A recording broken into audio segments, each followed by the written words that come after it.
I can draw the reasoning process that the author is currently engaging in.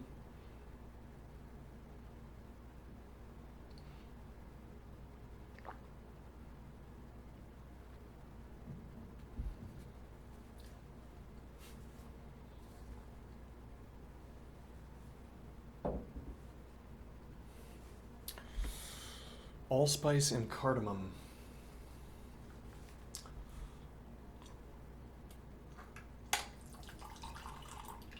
I dumped some in my water glass this morning and it has flavored my water all day. It's quite something.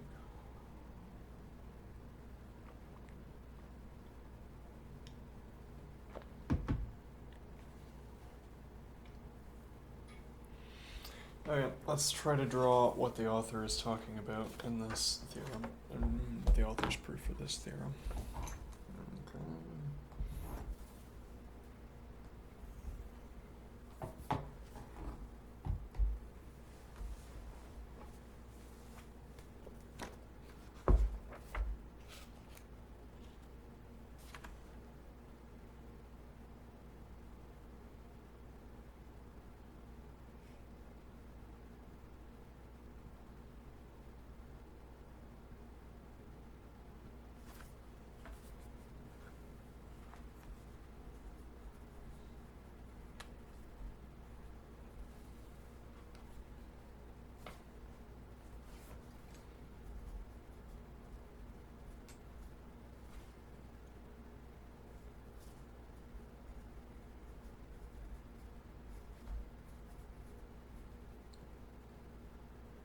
Mm-hmm.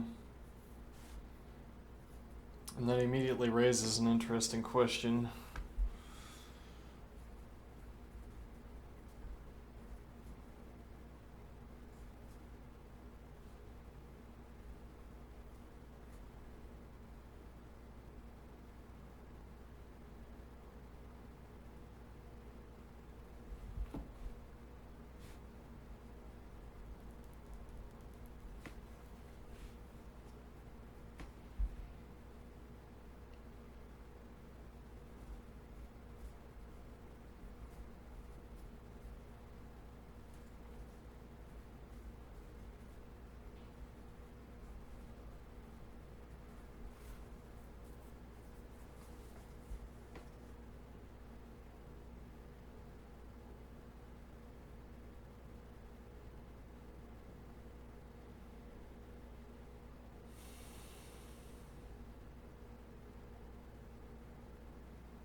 Alright, let's keep going after too many subjects at once. It's time to learn lean, everyone.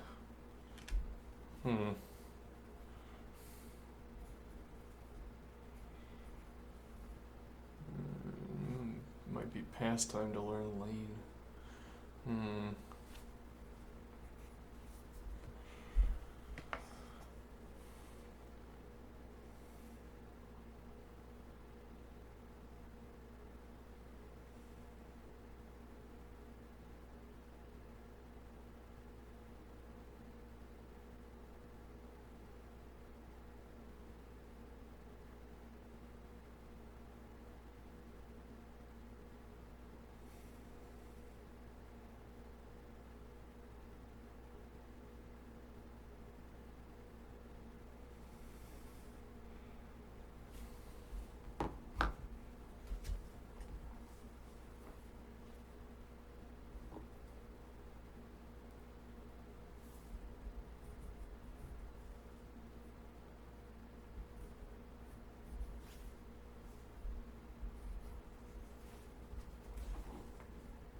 Maybe that has something to do with stating that there's a definition that underlies this statement instead of a derivation.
No, yeah, I guess we still would have the quantifier. We didn't mean to drop that. Didn't need to drop it.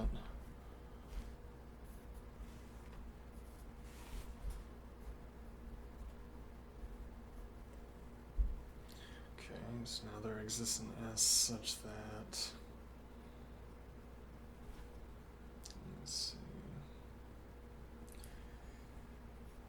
S is equal to 3 and not S is equal to 1 and not S is equal to 2.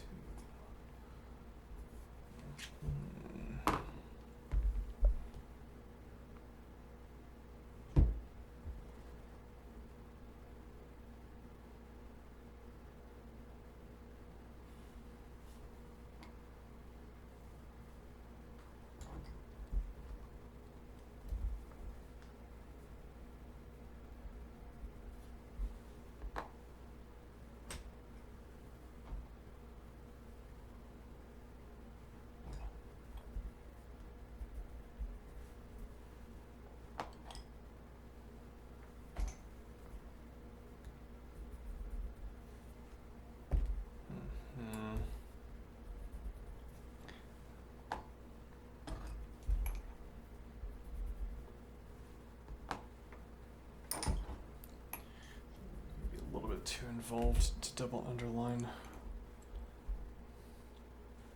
How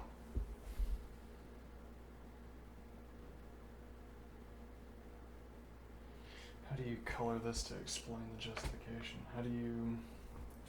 So what we want to say is that I can read the initial statement, and then I can read this statement. No, rather, this statement that's underlined in goldenrod. I can read that statement and discern from it how these are supposed to be ordered. What's supposed to fill these S equality statements?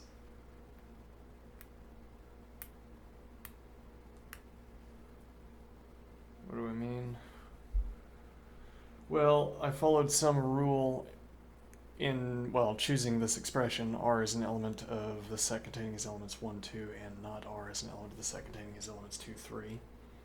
Okay, and after following my calculus, my predicate calculus, I get R is equal to 1 and not R is equal to 2 and not R is equal to 3. Okay.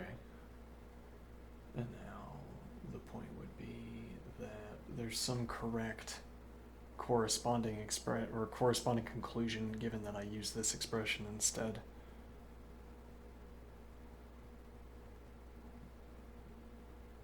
Interesting.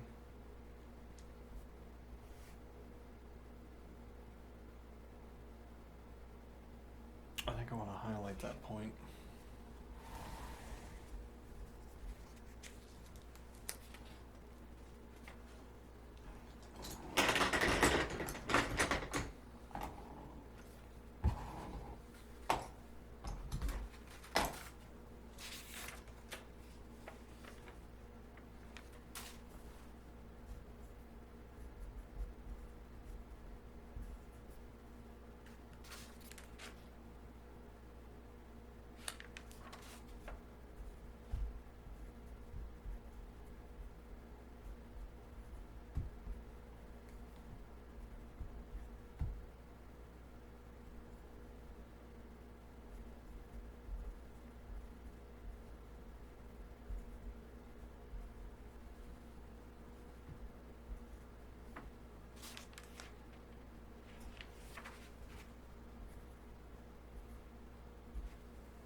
Okay, now what is the idea?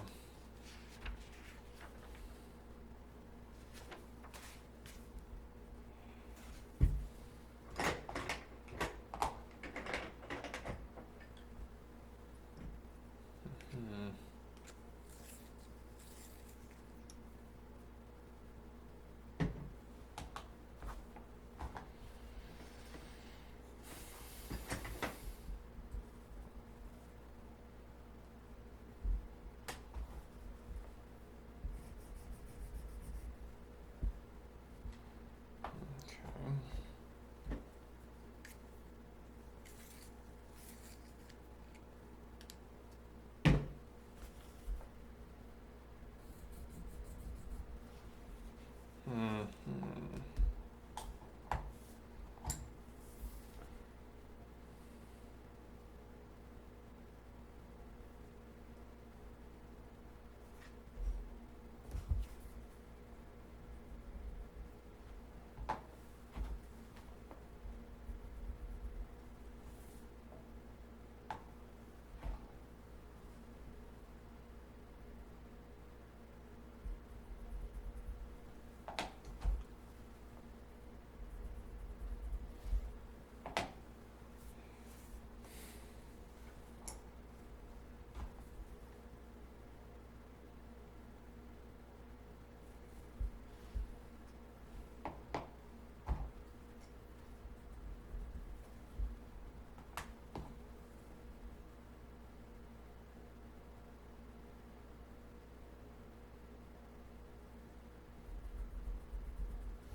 Hmm. Hmm. I wonder how much work I can claim that does for me logically. What do I mean? I've chosen this binary color because of this distinction between the negation and the non-negation.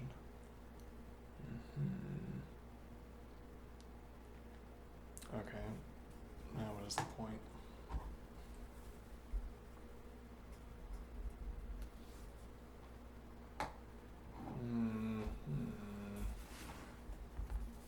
Interesting.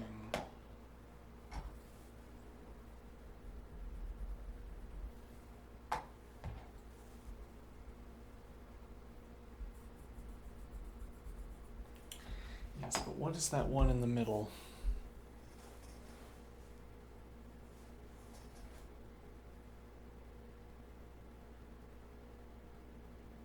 Now that's an interesting puzzle.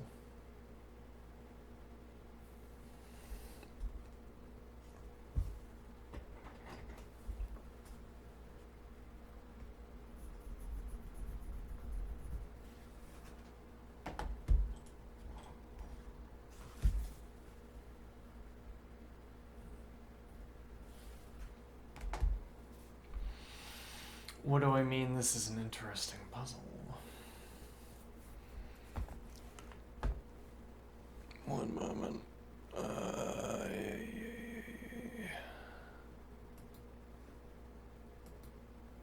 Oh, my notebook is disheveled.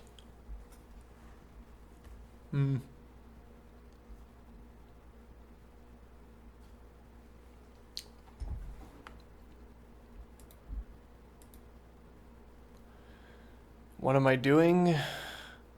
I am doing set theory. What are you doing?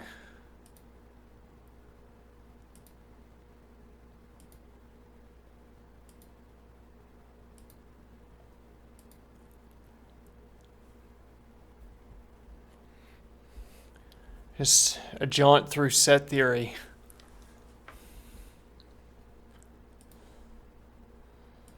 Alright.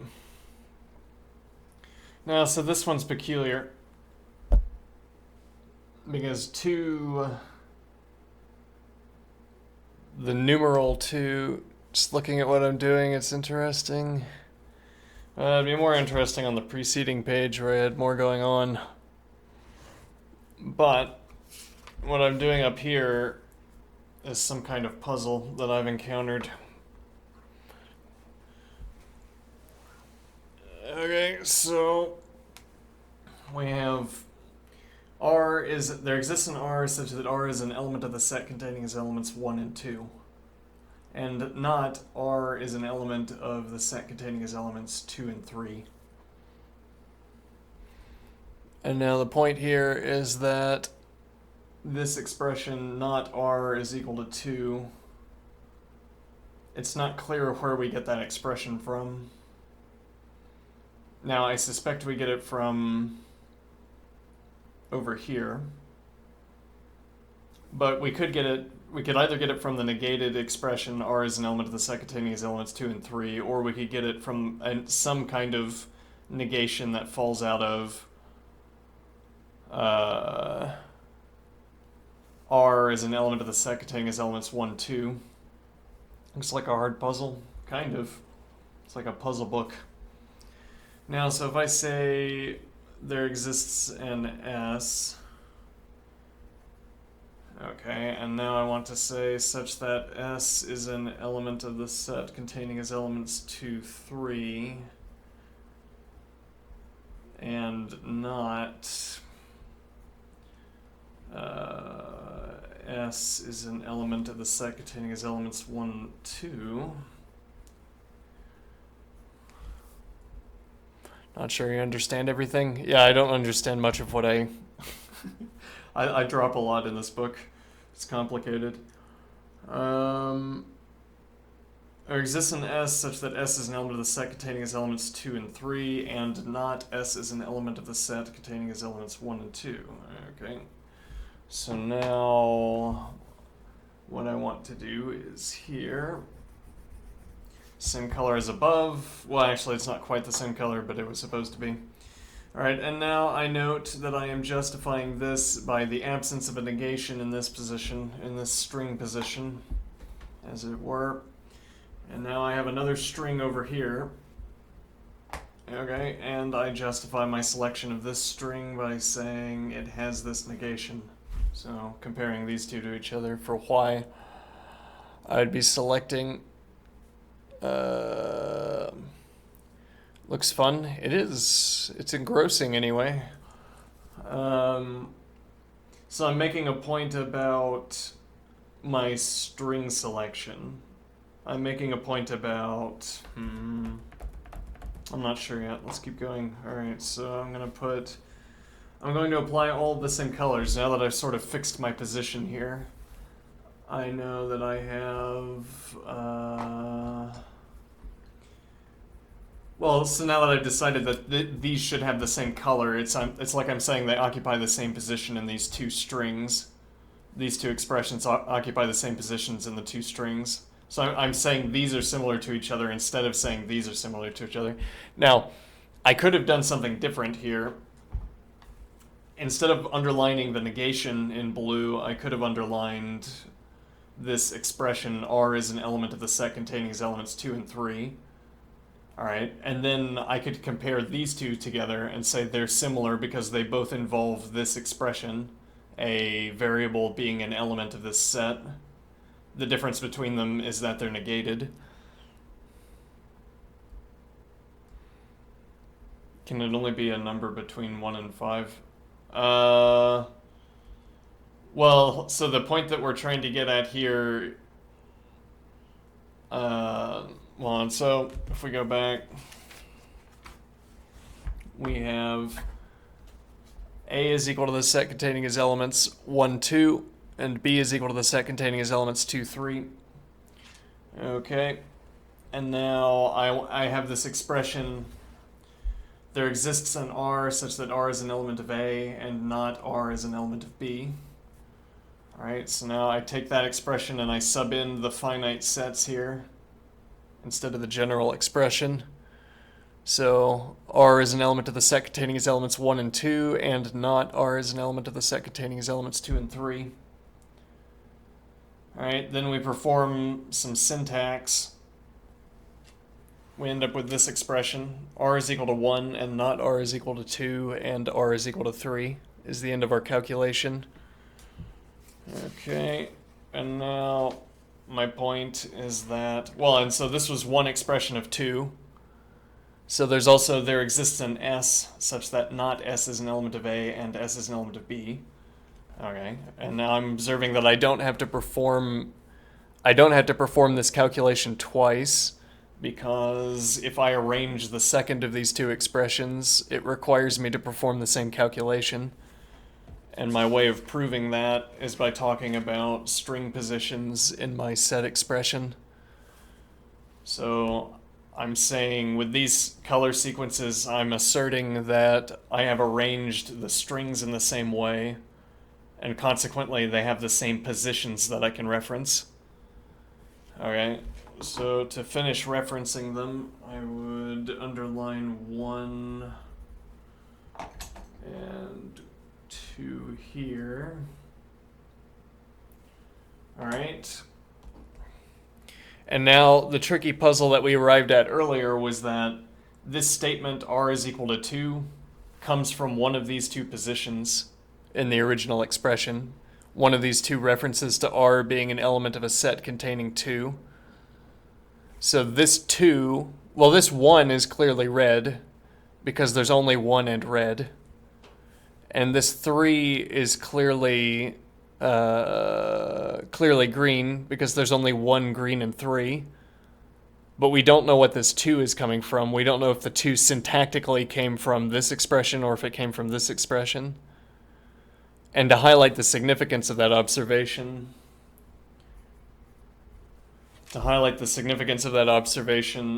when we try to fill in the remainder of this expression, we don't know how to fill it in. So we have r is equal to 2 and not... Well, I know I get to choose... Oh wait, I did that wrong. Did I though? Hold on.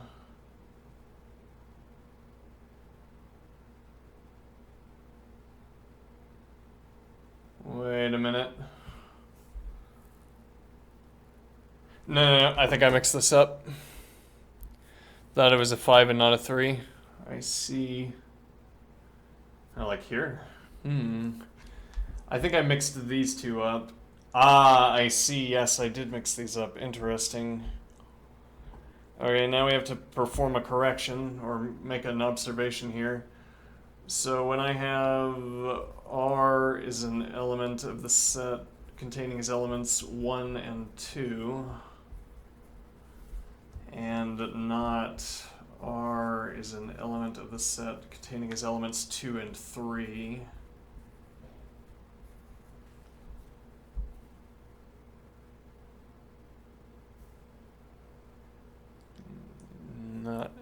that's an r actually, curiously. Let's see. It is an element of 2 and 3. Ah, yeah, I can see how that looks like a 5. Let's see. R is an element of the set containing its elements 1 and 2, and then I say S is an element of the set containing its elements 2 and 3. That's supposed to look like a 3 as well. And not S is an element of the set containing its elements. And now you're not lost? Alright.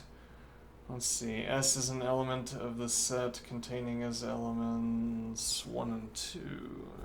Okay. Now, so we have to figure out how we want to preserve the coloring. So we chose red and then orange. They're grouped by red spectrum because they're both in the same set. And then we wanted 2 and 3 to be grouped by green. And then we have light green and grass green. All right.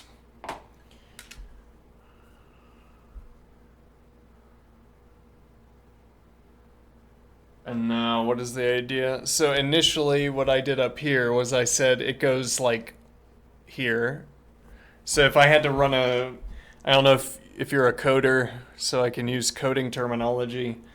If I had to run a string ref, if I had to check string positions to justify these assertions, I say this 1 is string position in from the beginning. So 0, 1, 2, 3, 4, 5, 6, 7, 8, 9, e.g. And then I say I'm going to color 9 red, and then I go to the next string. This is also 9 positions in, and then I say that's red as well. Okay, but that's not the correct coloring scheme. That's not the coloring scheme we're supposed to adopt. We adopted the same coloring scheme up here, and that's also wrong. And the reason that's wrong is that the critical characteristic is that 2 is shared between these two sets.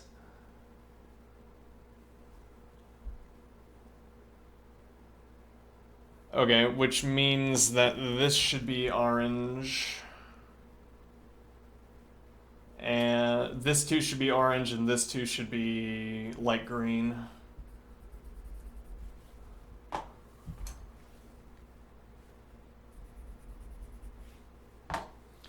Okay.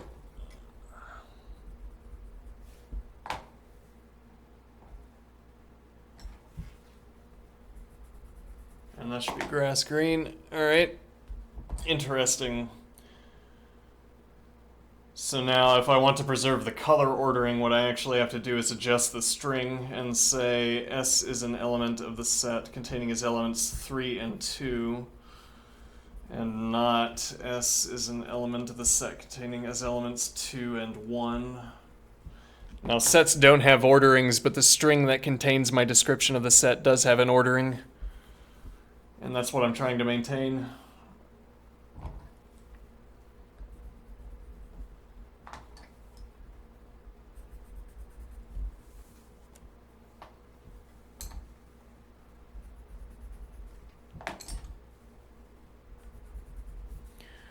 And now when I go to write out this new string, we have,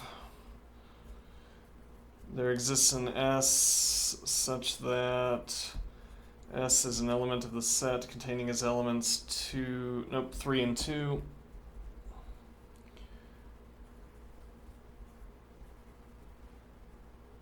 Which has a parent around it. Alright, but actually I want to use the same color scheming that I used here. What do I mean? So here I noted I wanted this to represent that I chose this assignment of color. So these are both turquoise, if you can see. Okay, I chose this assignment of color by referencing the lack of a negation, which I underlined with blue, or I chose these to be the same color because of the presence of a negation. Okay, now what is my point? So now I'm saying that I want the same blue coloring, but I want it to explain why I prefer this ordering of 3-2 and this ordering of 2-1. Okay, so how do I do that?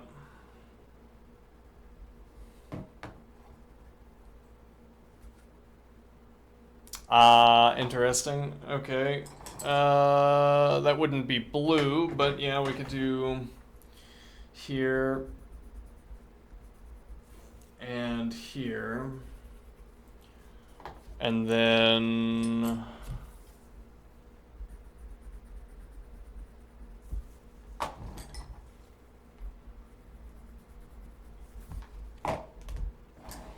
and now we're making the point that the salient characteristic here... I see what I can do. Let me see. Okay.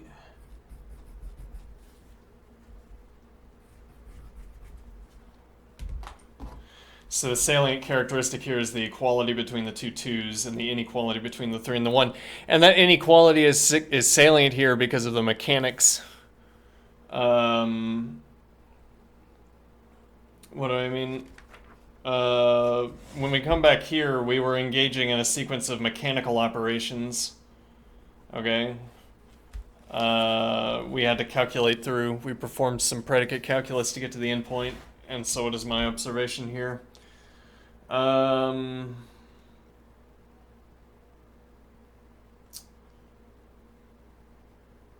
I forget. It has something to do with how the logic plays out around the 1 and the 3. Well, it's because we're saying, if we go back to this logic, we're saying r is equal to 1 or r is equal to 2, which is our statement r is an element of the set containing its elements 1 and 2, and then we're saying and not r equals 2 or r equals 3. So, and that's our statement of not r is an element of the set containing its elements 2 and 3. Okay, now when I work the logic out, the two 2's interact and end up negating. Do they though?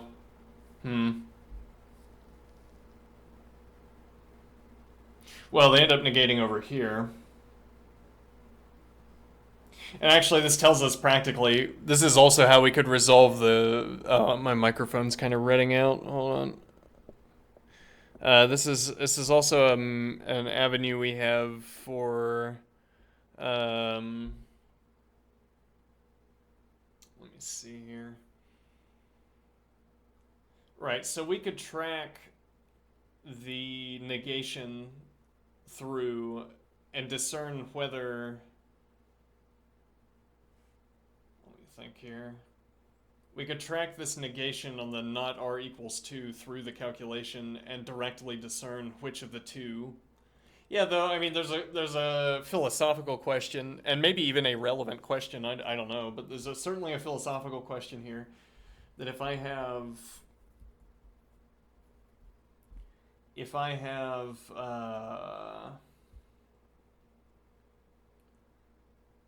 let me think.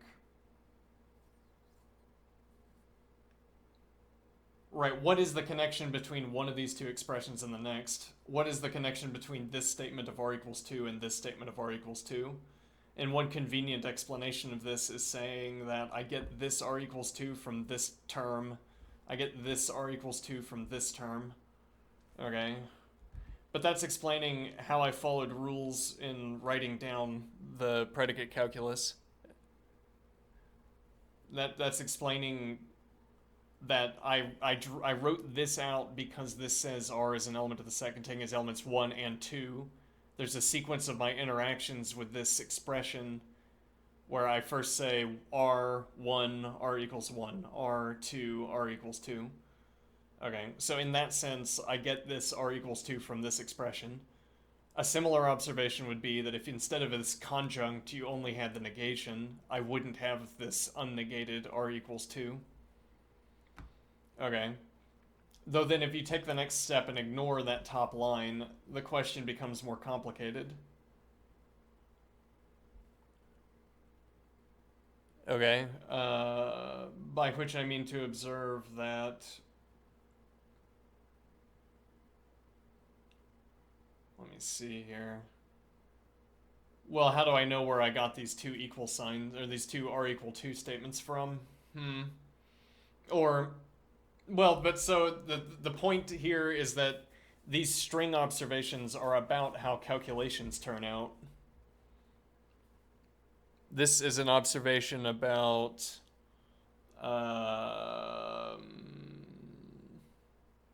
well, I mean, to carry the observation through, we can finish this expression. Say S is an element of the set containing its elements 3, 2, and not S is an element of the set containing its elements 2, 1. Okay, if and only if, or derivable from this is the statement. And now it's r equals something, and not r equals something, and not r equals...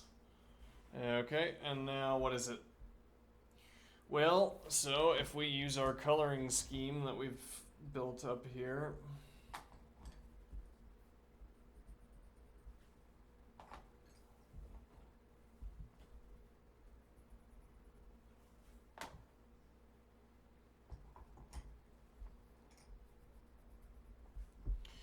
if we use our coloring scheme that we've built up here, then we should do red and we don't know and green. Okay, so this will be 3. And hey, that's what we expected, that's nice. And then we don't know what's in the middle. But then we don't have to know. Interesting. We know that it's 2, it's the case where they're equal, we just don't know where we got that expression from. But so the point would be... that's an interesting observation, actually. Let me say this was a notebook error. Okay, and not r equals 3. Okay. No, not 3. I just copied that instead of looking at the color. But I need to check. Okay, and there's our 3 equality statements. Okay. Now, it's interesting. This never does become relevant. This never becomes relevant. What do I mean? We don't have to know where we got this from. Why do I say that?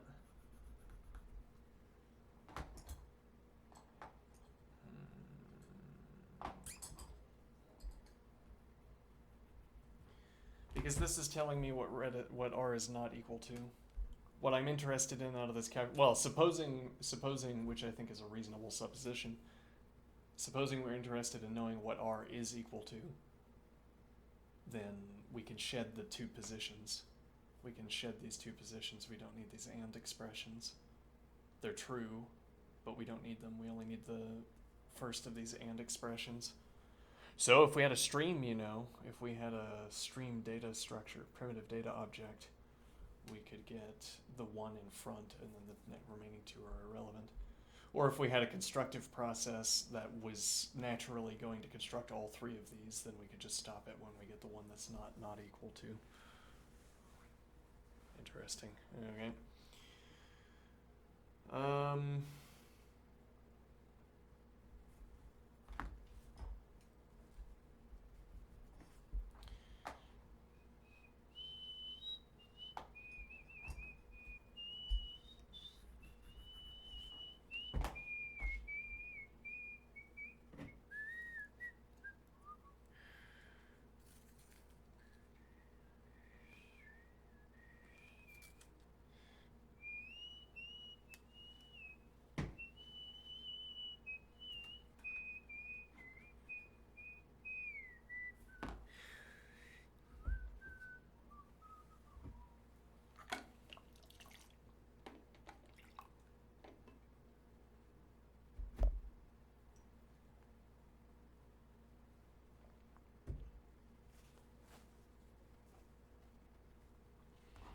Okay, then what? So I think the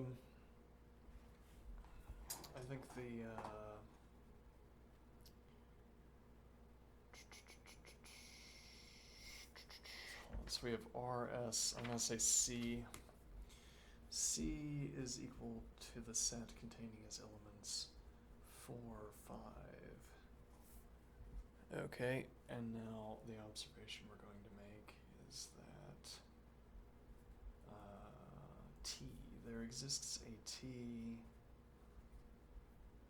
such that T is an element of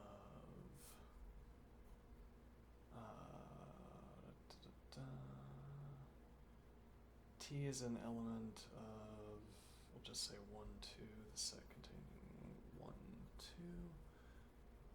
right, and not T is an element of this set containing as elements 4, 5. Okay.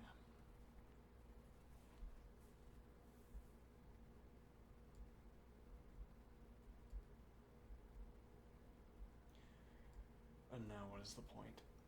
So this is going to give me, well, now we have to work this through, don't we? Yes, okay, so if and only if. So T is equal to 1 or T is equal to 2. And not T is equal to 4 or T is equal to 5. Alright.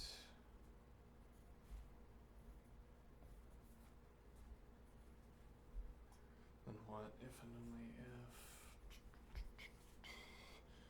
Right, so we're going to distribute the negation to make the observation more obvious. T is equal to 1 or T is equal to 2. And not t is equal to 4 and not t is equal to 5. Alright, now incidentally we could follow, this is using the same templating as on the preceding page for the comparable calculation. Verbatim, if you will. Alright, so if and only if, let's see.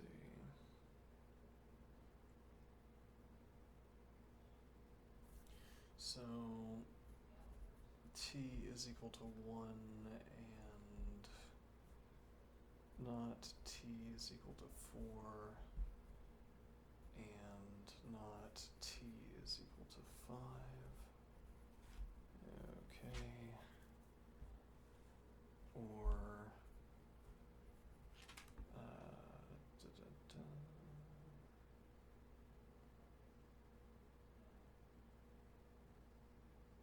t equals 2 and not t equals 4 and not t equals 5. Okay.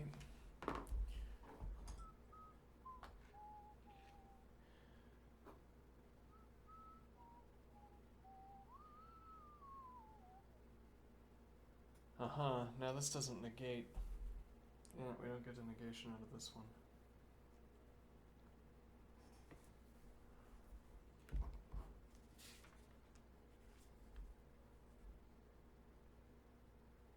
Should I have a color for quote?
We could probably do that with poppy red, suggestively. Okay. So this doesn't have a contradiction in it, whereas this does have a contradiction in it, which rids us of this disjunct. We keep this disjunct up here, or they're up here.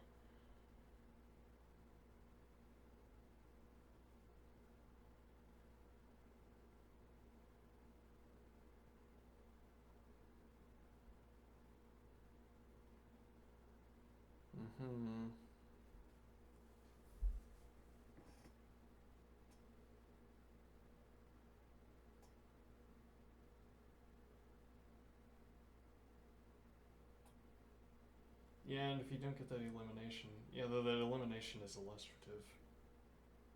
If you have an overlap between the two sets, any overlap between the two sets, you're going to have such a contradiction. Well, actually, I don't know, we could try...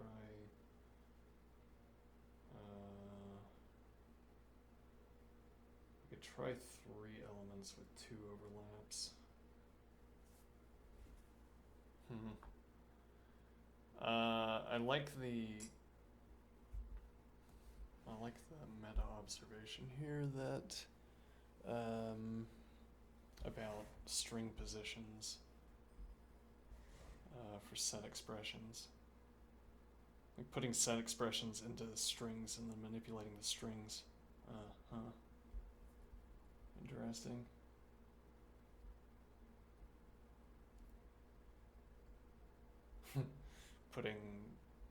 Well, yeah, I mean, why couldn't you?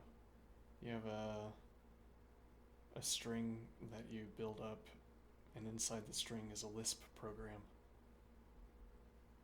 why wouldn't you just use a list? Because I want to hand code it character by character into the string.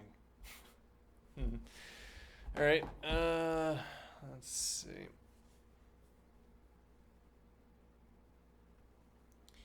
So I'm going to pursue this question as it strikes me to do.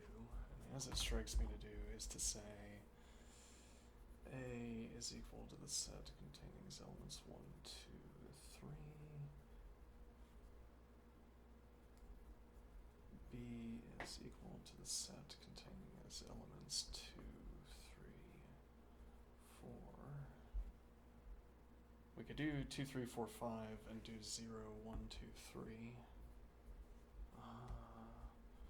And then we have 2 overlap and 2 non-overlap. Interesting. That's a lot of elements, though. Yeah, well, let's see. There exists a U such that U is equal to 0, or U is equal to 1, or U is equal to 2, or U is equal to 3. Okay.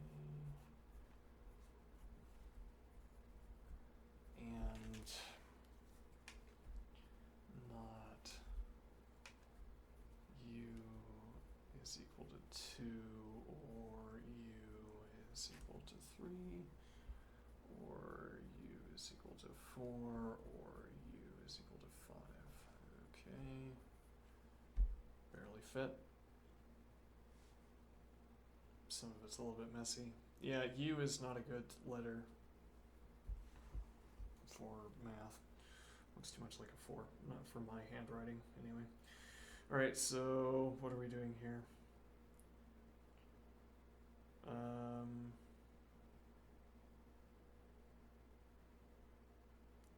So assuming, we allow mass distributions. So each of these is going to get an AND expression. Okay, so we would have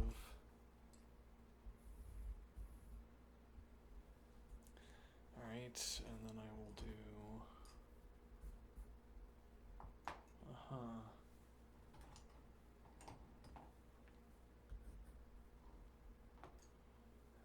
okay, indigo and violet. Okay.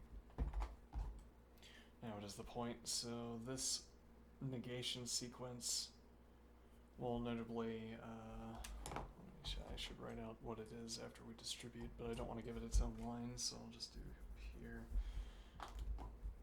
This is not U equals 2 and not U equals 3 and let's see, and not U equals 4 and not U equals 5. Okay. Now, so we are going to get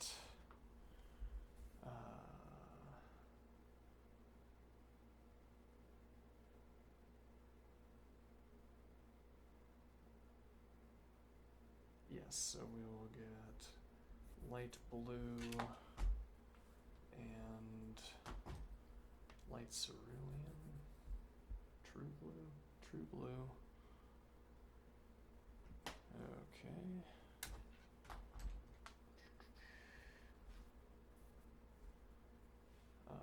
Or light cerulean and diagram blue. Okay, and actually we could go ahead and do here, and then here. Okay, and now, yeah, that's gonna get a little bit crowded because I didn't budget my space, but whatever. Okay, now, and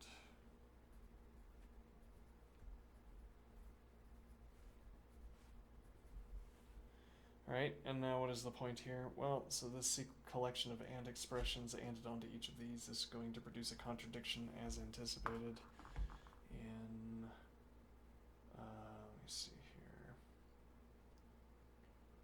see, diagram blue is 1. That's not one of these negations. 2, that is. And then 3. Yeah, that's one of these negations. So that's going to give me that these two are contradictions. And then I get these two where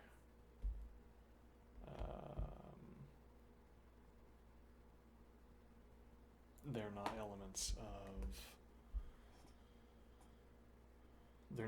of the intersection. Yes, and actually this would have been a kind of indirect way of proving that same observation. This tells us something about the elements that survive the intersection process.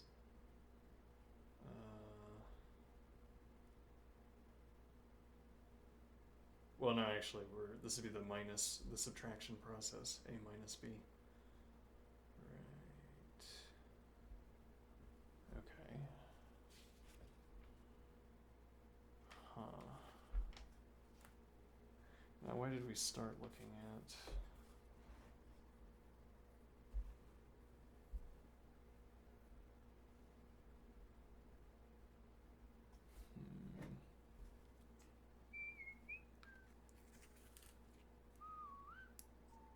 Why did we start looking at this point? Right, so this expression at last is invalid, I think.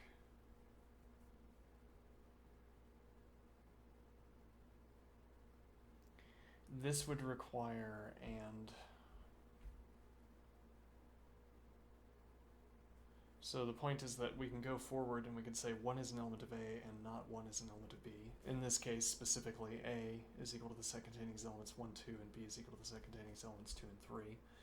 Here we can take the step forward saying 1 is an element of A and not 1 is an element of B. Then there exists an R such that R is an element of A and not R is an element of B. Clearly enough. But can we go in the other direction? Well, at first glance you'd say no, because it says there exists an R such that R is an element of A and not R is an element of B. Okay. It does not follow from this that 1 is an element of A and not 1 is an element of B. However, in context, yes, so this would be the point. You need an and. You need and A equals this and B equals this. We could say that's asserted up here anyway, which is reasonable enough. Though then the logic is going to work out differently. Yeah, well, I mean, it would be this statement and A equals the set containing its elements 1, 2, and B equals the set containing its elements 2, 3.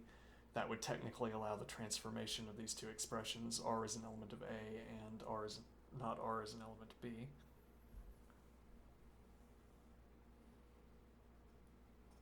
Because you'd be able to say R is equal to 1 or R is equal to 2 and not R is equal to 2 or R is equal to 3.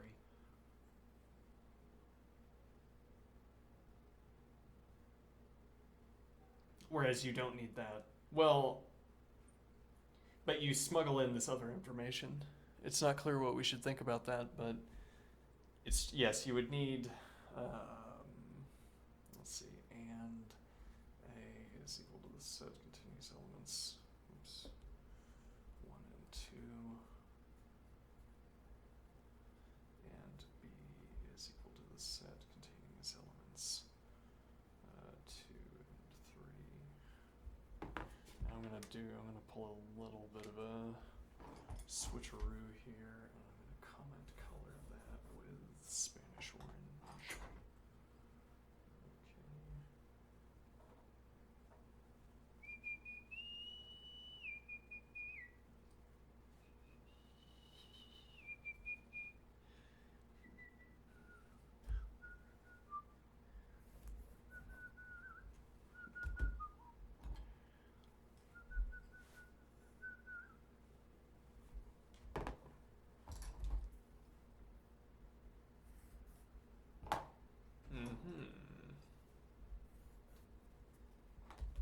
Okay. Now what is the idea? So we can take the step forward, we can't take the step backward, but in what context? Like, why does that matter?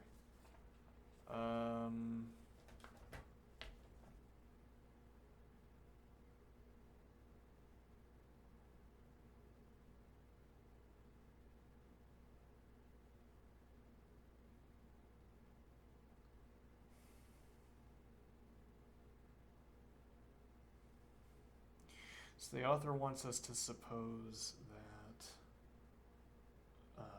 not B is equal to the empty set. No, rather, not A is equal to B. Okay, because, well, so we're taking the forward of these two. I should underline that with Tuscan. Okay. Now, we're taking the forward direction.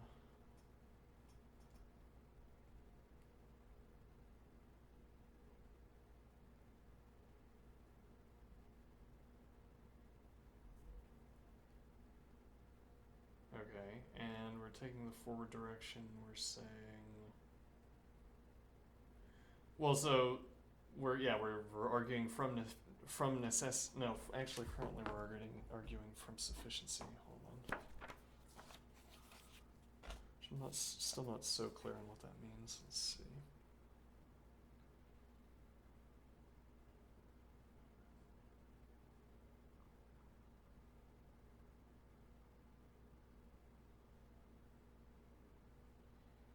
No, never mind. This is from necessity, so it's in the forward direction.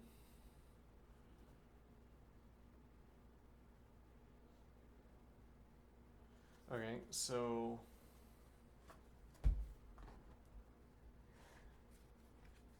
Well, hold on. So if I say... I wonder if I can do this with... I'm not fond of proofs by contradiction. Can I show that it's a contradiction to say...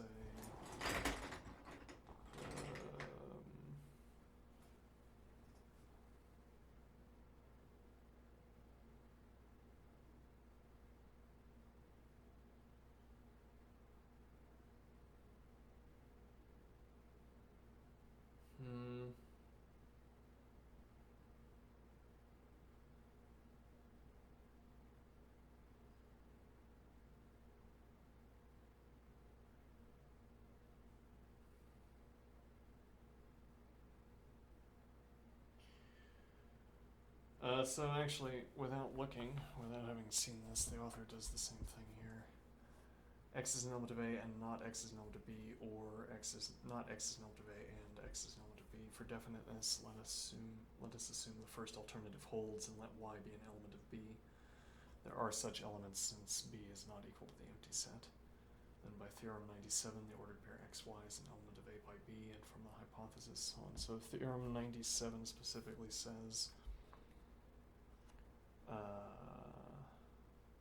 the ordered pair XY is an element of A by B if and only if X is an element of A and Y is an element of B. Now we had some contention about that theorem, but we're gonna, for the sake of argument, we're gonna let those contentions go.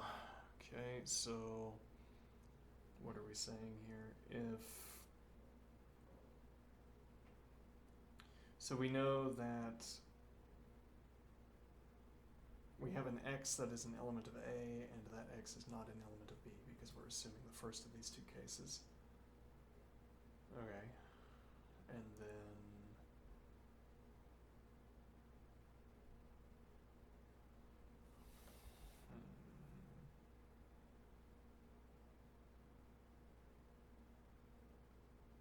Alright, let's do this. So we're going to say...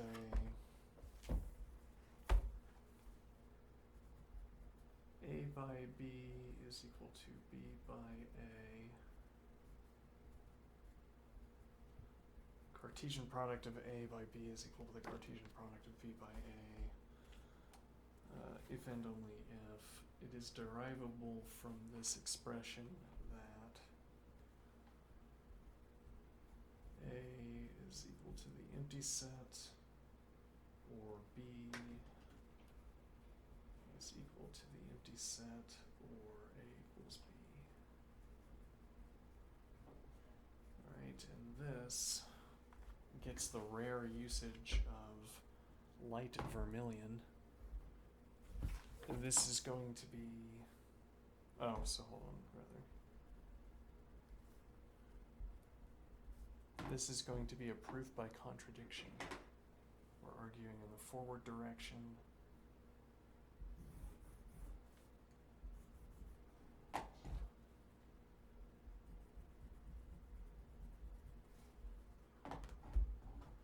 For Proof by contradiction. What are we? When did we when did we start using negation? You know how inefficient it is to use a negation? You know how many watt hours are consumed each year performing your negations that you could have double negated out of your code?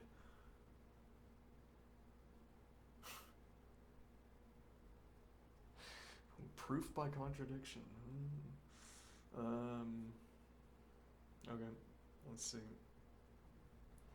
So suppose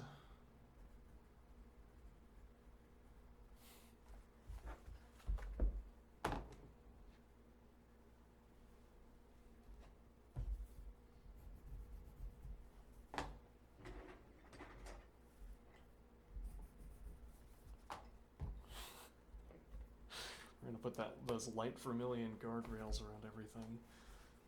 Proof by contradiction. All right. Suppose A is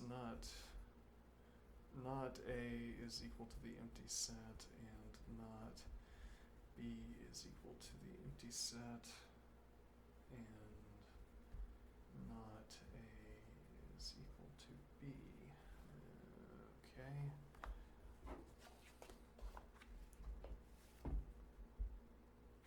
Okay, and then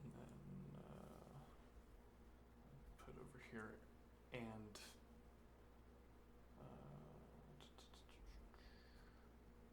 A by B is equal to B by A. Okay.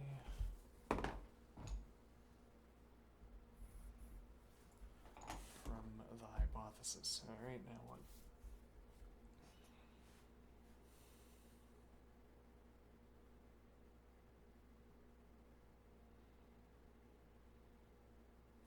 So we want to say, well, so yeah, our step here was to say that there exists an x such that x is an element of A, and there exists a y such that y is an element of B, and this is our restatement from back here. This expression, there exists an R and there exists an S. R is an element of A and not R is an element of B, not S is an element of A and S is an element of B. Okay. Let's see.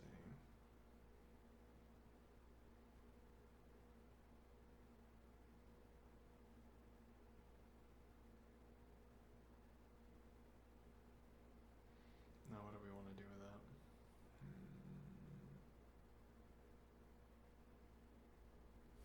Well, what does the author do with it? Yes, I guess we're trying to draw what the author says. Alright. Since A is not equal to B, there is an X such that. Okay, so there exists an X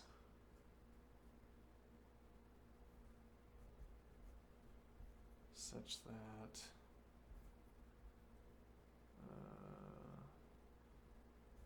X is an element of A and not X is an element of B, or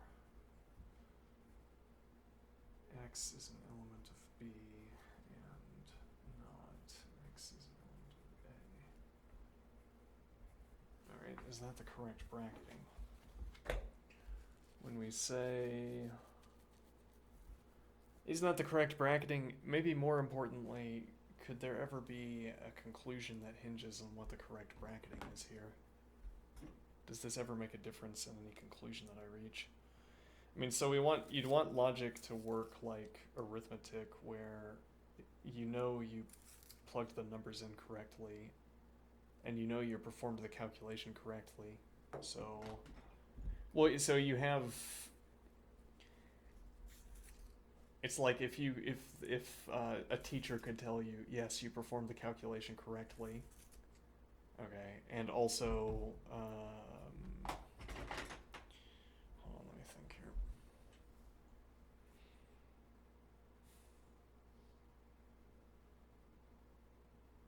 I'm trying to say we want logic to be like arithmetic. Okay, what We want logic to be like arithmetic in the sense that with arithmetic, if I know I chose the correct numbers and I know I performed the calculation correctly, I have no doubt concerning whatever conclusion the calculation directs me towards. If the calculation says input this value into the console to get the desired output, then I say, well, the calculation told me that that's the value, and the calculation was correct, and the value selections were correct, so I know when I input this value into the terminal, I'm going to get the output that I anticipated.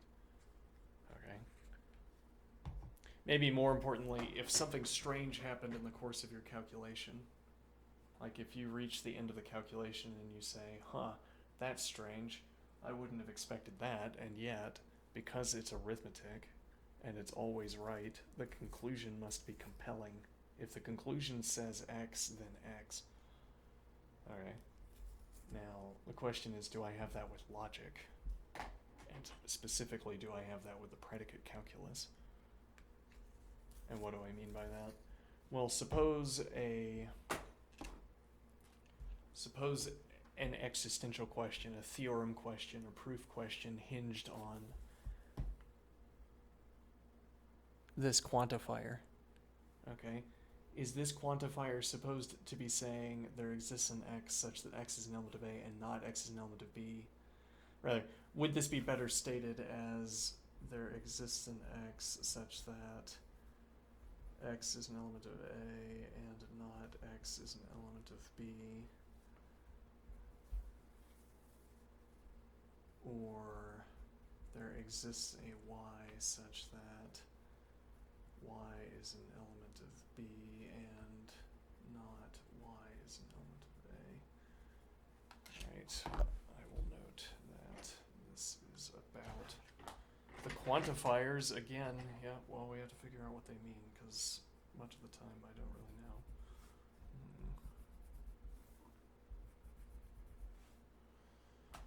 Okay. And I'm gonna ditch. I'm gonna ditch the underlining the brackets with violet. Just gonna use red.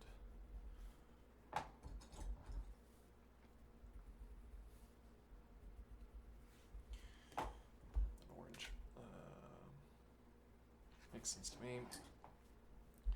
Alright, and now we have no distinction here. Red the whole way.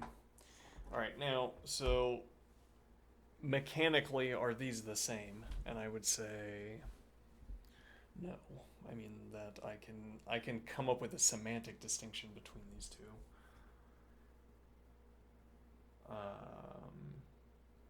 There exists some individual X such that X is an element of A and not X is an element of B, or that same X is an element of B and it is not an element of A.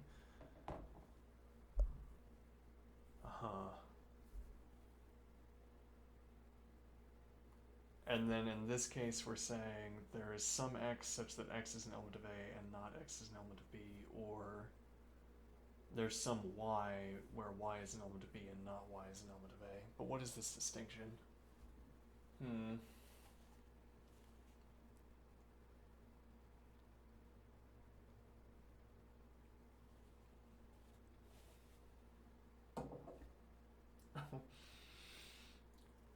This,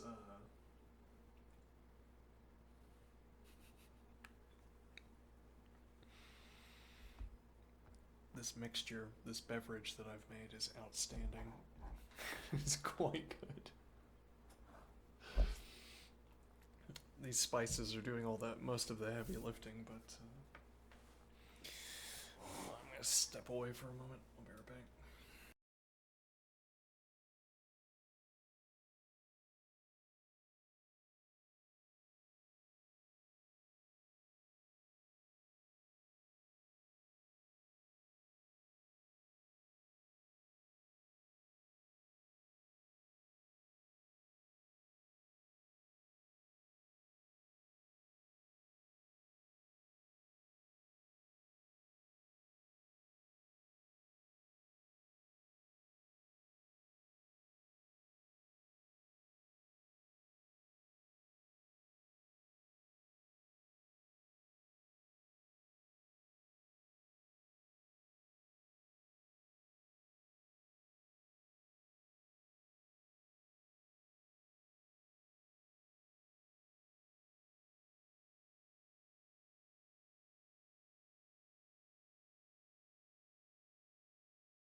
Right, so what we're considering here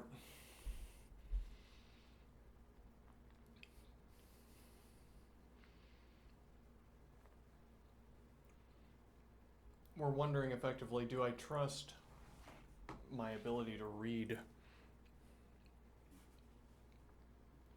logic and arrive at, like, trust the results of a calculation to tell me something I didn't already know? Hmm.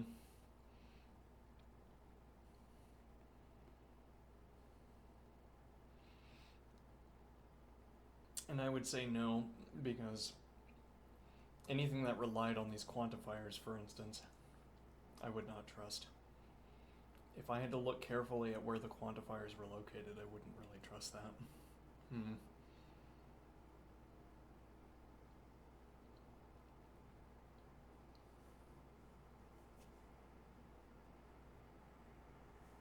Hmm.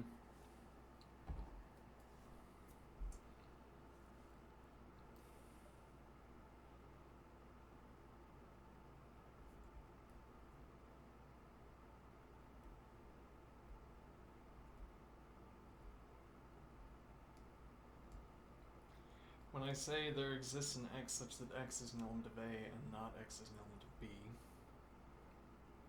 Hmm.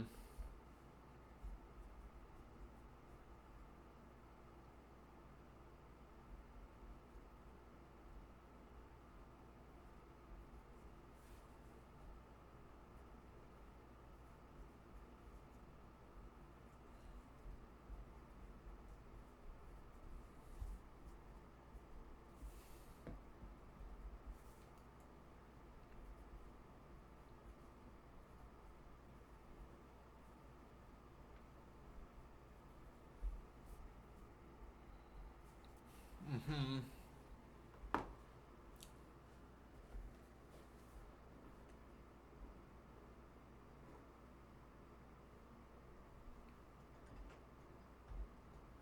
How do I want to say this?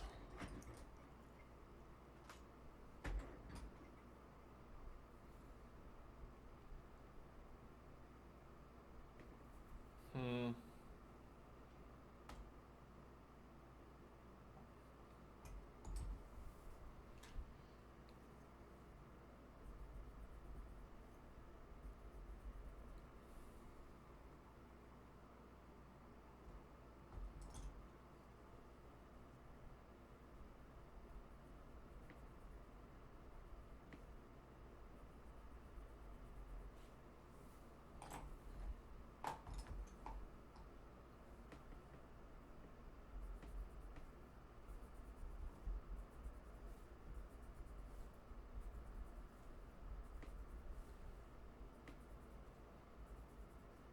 So here's the interpretation that just came to mind.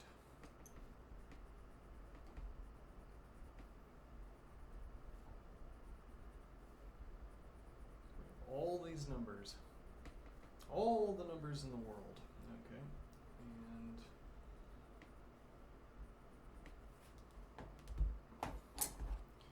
we have X is an element of A and not X is an element of B. Oh.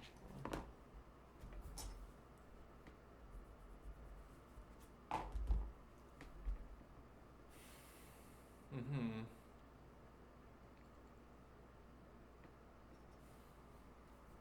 There exists an X such that X is an element of A and not X is an element of B.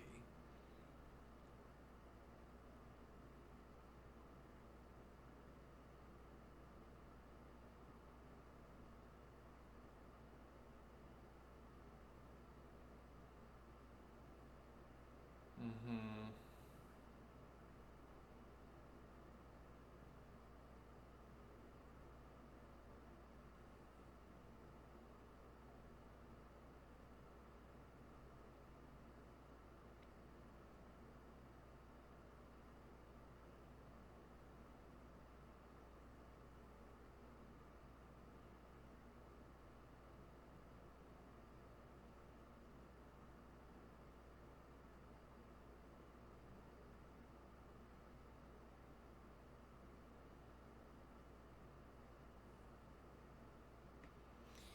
I might not have a point here. There's something strange to me about saying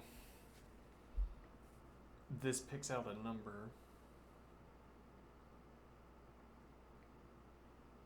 Or it seems strange to me to say that we have elements where this statement is true if those elements are not. I don't think I'm phrasing this correctly. I might be out of set theory juice for the day. Alright. Well, that was already about an hour and 40 minutes. Okay. And we have about an hour and 50 minutes remaining, so I suppose we'll switch over to calculus.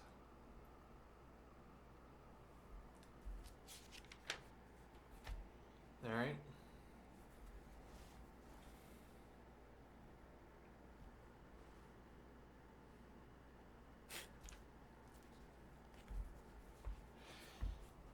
You know, you consume garlic or onion and you smell of onions.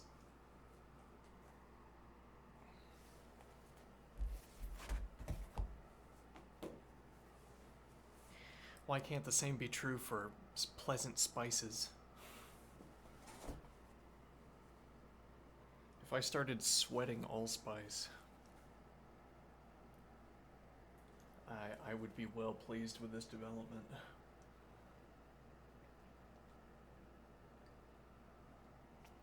Well, what you're going to want to do is imbibe so much allspice that you overwhelm the kidney's capacity to filter it out of the blood.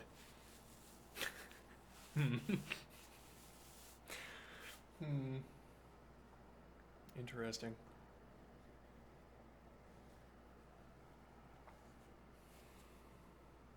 All right.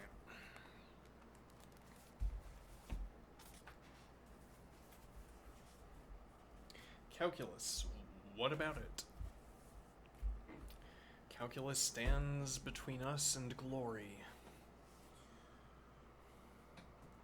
Stands between us and all our desires. It must be overcome and forthrightly.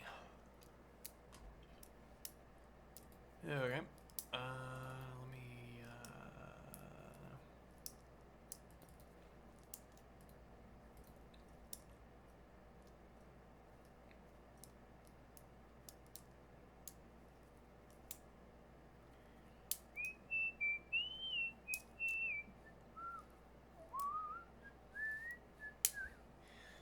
One second. I have been quite cold today. Unclear why. Let me see. What am I looking for? Yeah, okay. Alright. Here we go.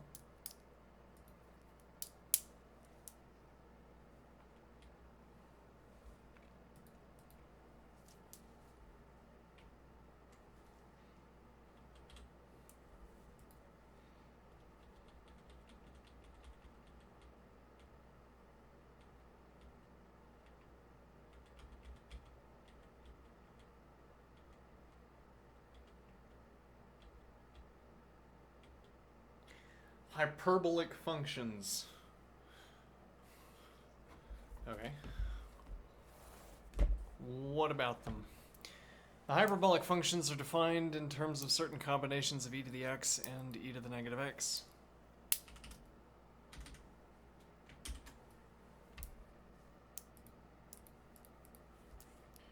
Okay.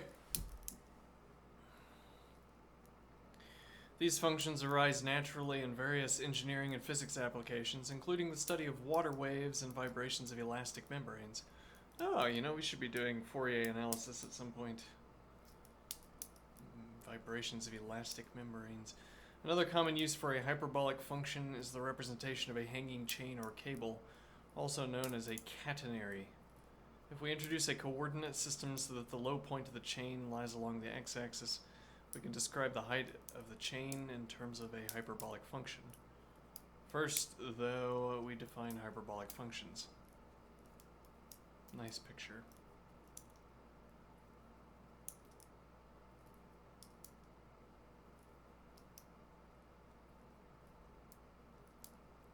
Hyperbolic cosine.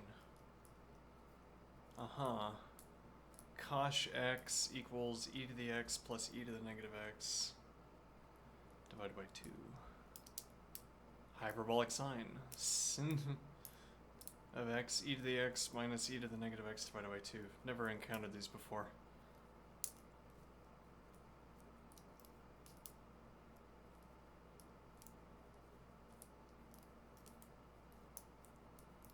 The name Cosh rhymes with gosh, apparently.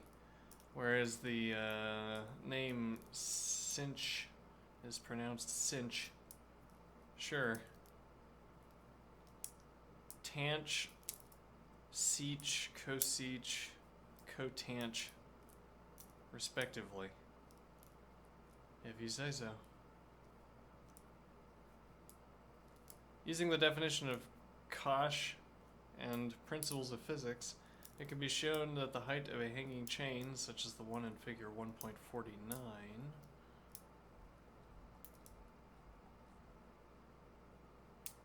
like that? Kind of a strange. Can be described by the function h of x equals a cosh x divided by a plus c for certain constants a and c. But why are these functions called hyperbolic functions? To answer this question, consider the quantity cosh squared t minus sinh squared t.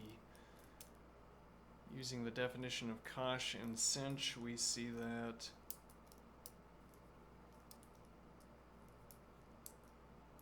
cosh squared of t minus sinh squared of t is equal to this horrible thing, which is equal to 1. This identity is the analog of the trigonometric identity cosine squared of t plus sine squared of t equals 1.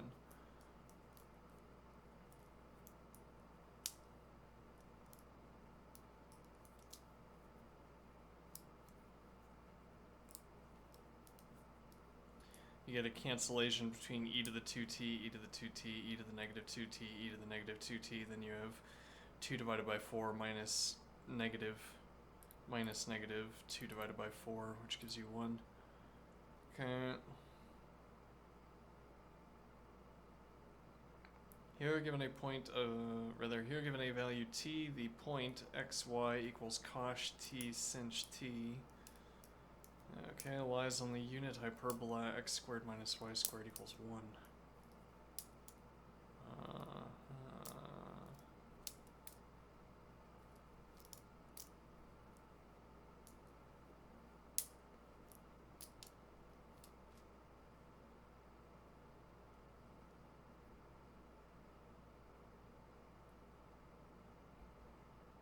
To graph cosh x and sinh x, we make use of the fact that both functions approach 1/2 e to the x as x tends towards infinity, since e to the negative x tends towards 0 as x tends towards infinity.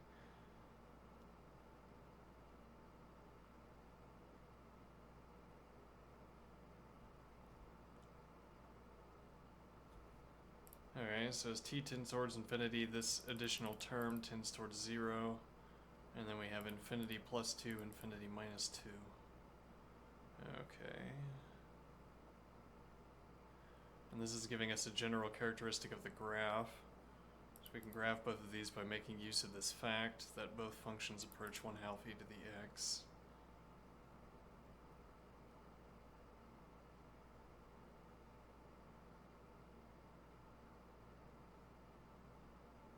Wait a minute.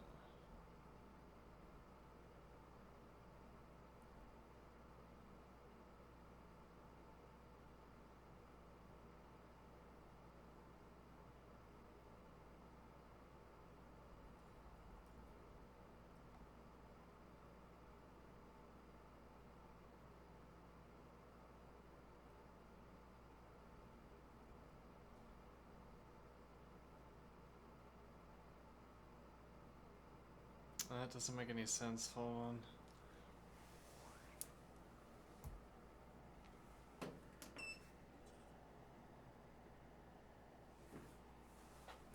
Okay. Yeah. Let me see. so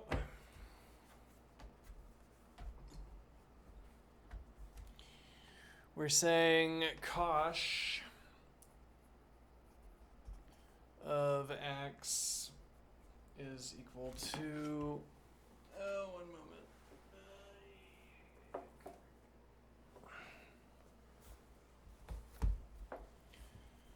Cosh of x equals e to the x plus e to the negative x divided by 2.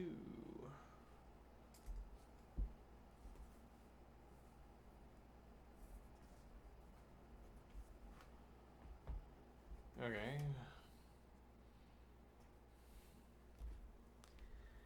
E to the x plus 1 divided by e to the x divided by 2.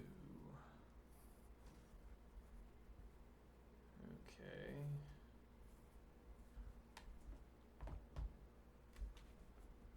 X tends towards infinity. We made up a symbol recently. What was that symbol? Might be usable here.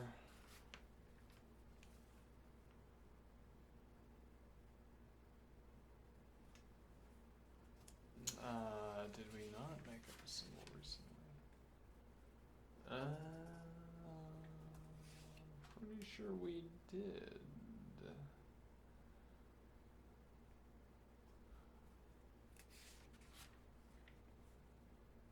Well, if so, I don't know where it is.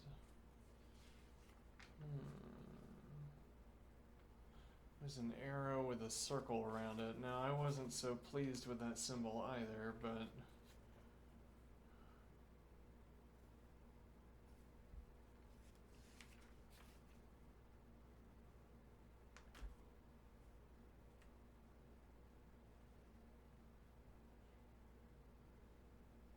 yeah, there it is. Tends towards infinity. I don't know, maybe. Alright, so x tends towards infinity. Then we have e to the infinity plus 1 divided by e to the infinity divided by 2, which is equal to e to the infinity divided by 2, which is equal to infinity divided by 2, which is equal to infinity. Sure. Now what is the idea? The author's assertion that this is equal to e to the x divided by 2 is difficult to justify.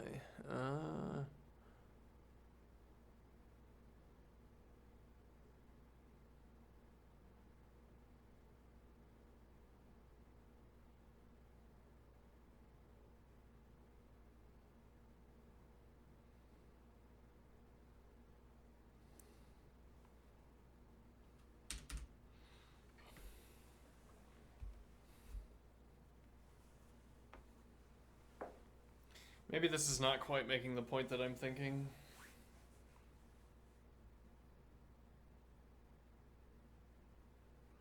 This is rather like saying... Well, yeah, so if I have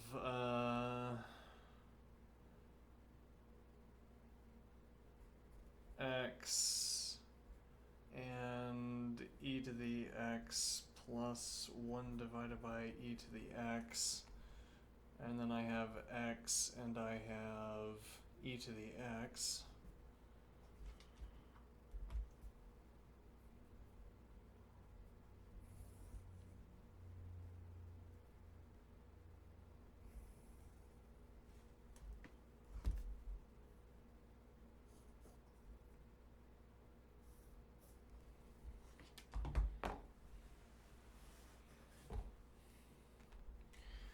Alright, so suppose we have 0, 1, 2, 3, and 4, and then we'll have 0, 1, 2, 3, and 4.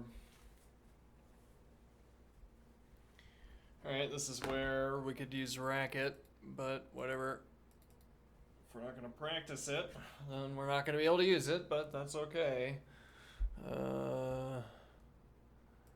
Okay, so we're going to have e to the x plus 1 divided by e to the x. And then we're going to have e to the x. So f of 0, f of 1, f of 2, f of 3, f of 4, and then g of 0. Oh, actually, that would be the better way. Interweave them.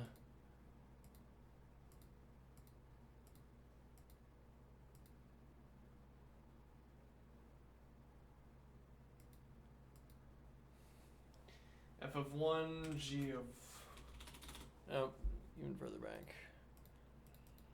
F of 0, g of 0, f of 1, g of 1, f of 2, g of 2, f of 3, g of 3, f of 4, g of 4.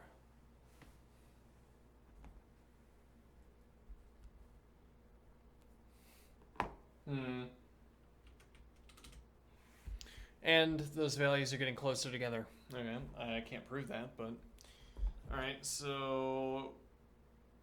They are most different here.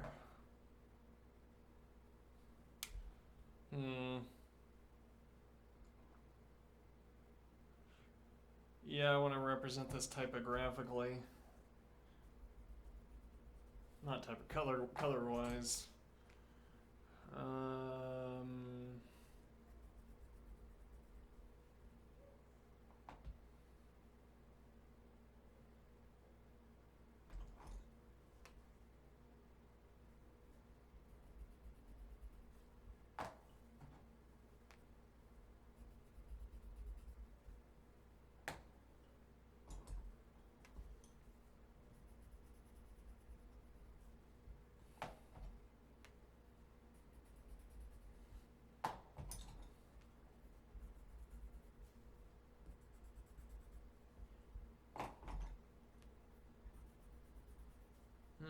Okay. They start different, they get closer together.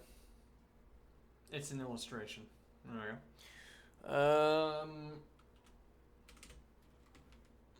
Let's go back to the book.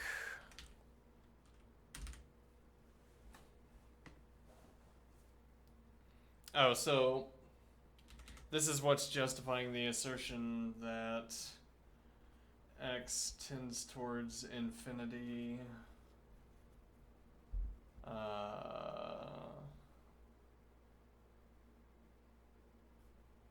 Let's see, e to the x plus 1 over e to the x tends towards e to the x because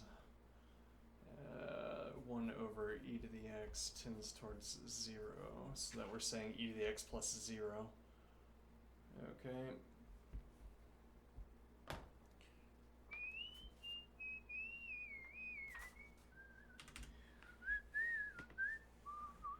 Fine. Now, as cosh x approaches 1/2 e to the negative x, well, and the point would be that these are let me see.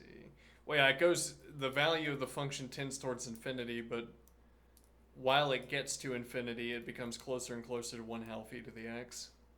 Though then it seems strange to say as x tends towards it. Well, it seems strange because I associate this statement, x tends towards infinity, with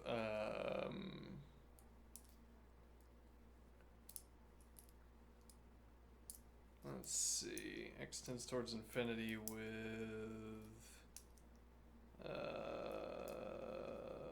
talking about a limit. Okay, and then the limit of this value is infinity as x tends towards infinity. But you don't have to be talking about a limit, apparently. As x equals negative, or tends towards negative infinity, cosh x approaches 1/2 e to the negative x, whereas sinh x approaches negative 1/2 e to the negative x. Therefore, using the graphs of 1/2 e to the x, 1/2 e to the negative x, and negative 1/2 e to the negative x as guides, we graph cosh x and sinh x.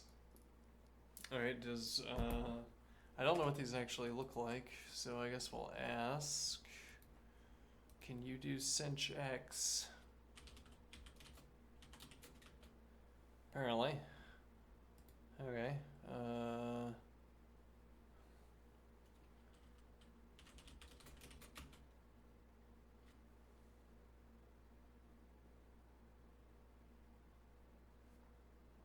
Is that...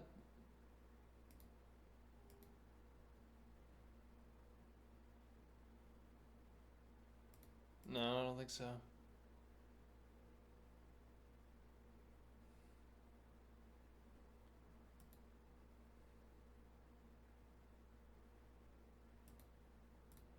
Yeah, no, I don't think it has anything to do with that. Okay. Interesting. Okay, I don't really... Let me write down these two expressions because I don't see what this function is all about.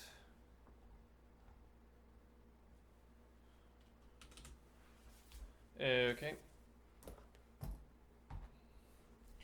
So this is telling us that cosh of x is equal to e to the x plus e to the negative x, which really just goes to show you that you can make up whatever function you want. Alright, and the sinh of x is equal to e to the x minus e to the negative x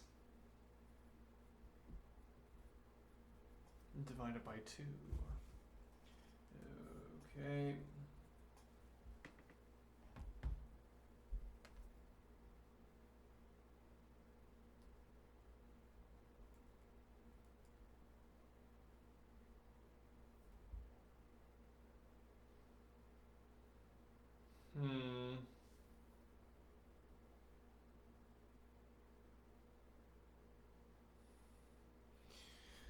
So this minus e to the x and this plus, rather, this minus e to the negative x and this plus e to the negative x are relatively weighty around 0, where at e to the 0 this term is equal to 1 and this term is equal to 1.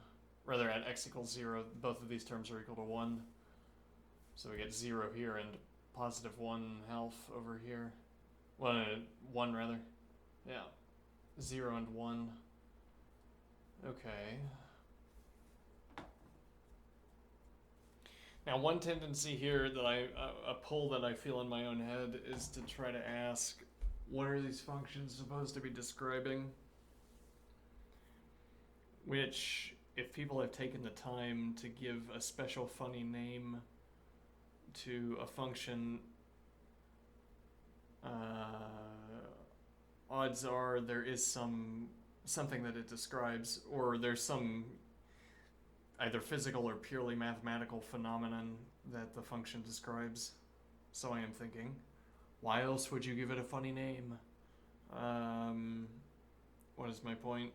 So we could sate our desire to know, why was this function plucked out? Why were these two functions for cosh x and sinh x given form, given attention, instead of alternative functions that we could have made? Alright, so I'm saying we could look up the answer to that question. If I really want to know, this is used for modeling such and so. Okay, but does that shed any light on how the function operates? Well, in a way, it gives us, like if I said that this is used to model, I don't know what it could be used, orbits. Alright, orbit of a comet. Sure, okay, this is used to model orbits of comets. let's imagine. All right, now, how would that help me to understand what these two functions do? Well, I could start talking about the behavior of a comet. Okay, and then the wise teacher would say, right, and that behavior corresponds to this regularity in the function. So, for instance, like there could literally be, you could literally map, say literally, you could map this cosh function to the position or something.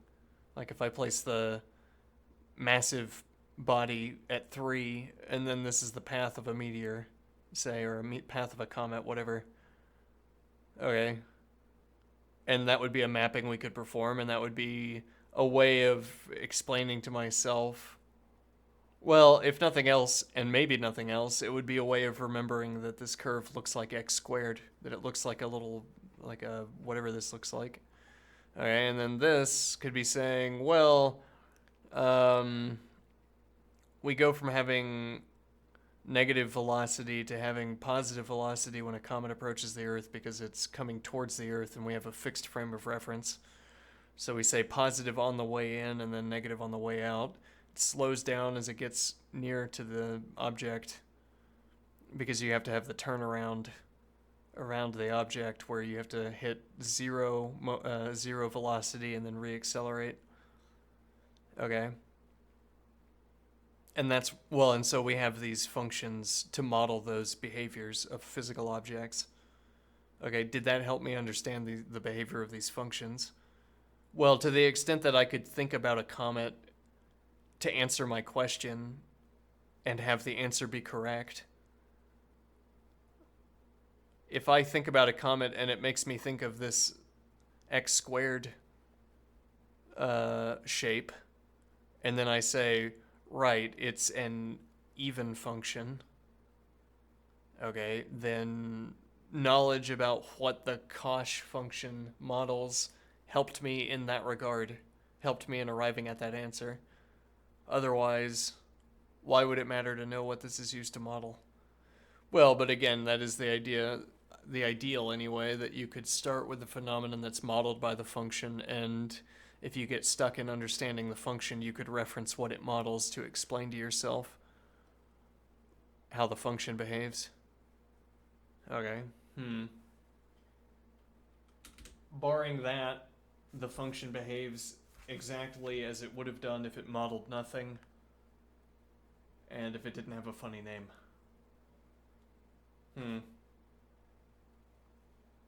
Interesting. Okay.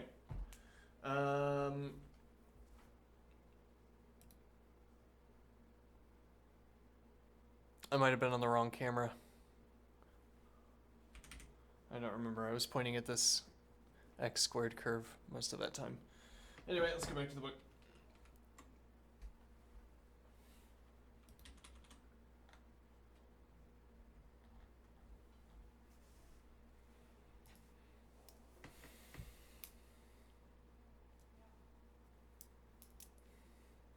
And so this is talking about using these observations as guides to graphing, guides to plotting. Okay. Guides to plotting. Yeah. And what is the idea?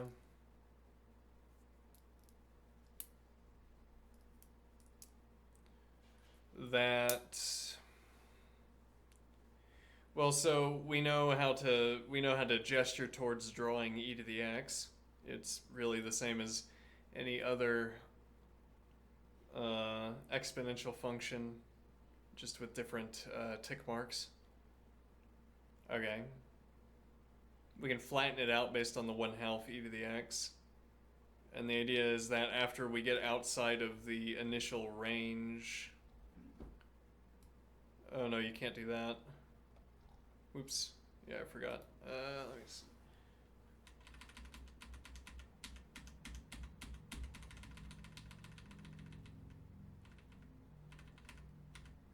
Oh, we're not so close to the end of the chapter. Let me see here. here. As you extend off into the distance, it begins to look like our 1/2 e to the x curve. Okay.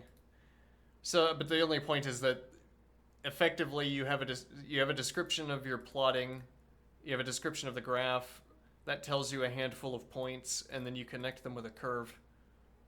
Okay, and then whatever your curve ends up looking like, given that that is your construction method, that's what you get. Okay. Now in this case, what you get is, let's see, the descriptions that, well, your curve extends towards 0 off to the left, even faster than an e to the x curve.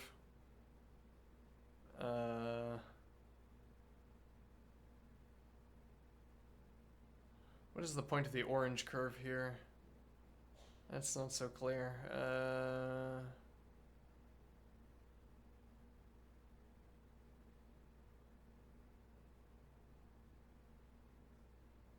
Huh.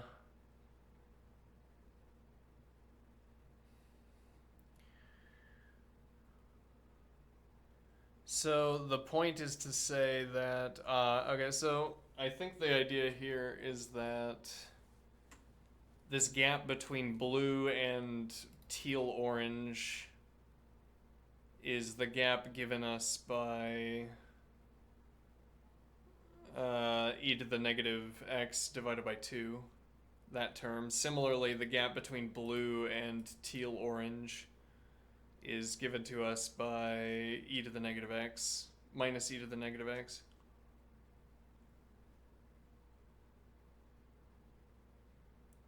Okay. And so the idea is that off to the left, the curve gets closer to, well, it's the same over here. Off to the, as x tends toward, in the negative direction, blue gets closer to orange. As blue extends in the positive direction, blue gets closer to teal. And it's the same here. Extending in the negative direction, blue gets closer to orange, blue gets closer to teal. Interesting.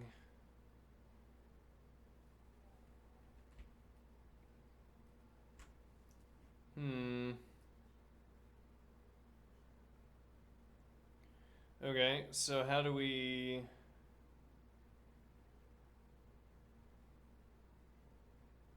Well, let's plot, go back over, oh, not there. Go back over here. Let's plot e to the x divided by 2, and then negative e to the x divided by 2.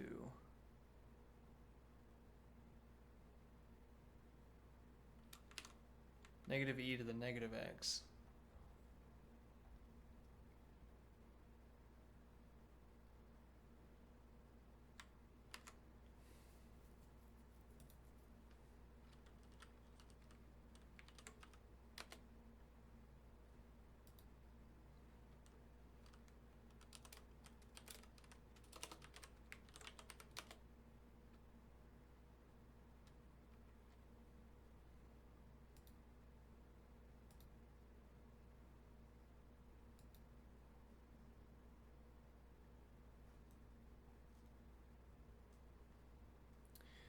Those don't appear to be getting closer.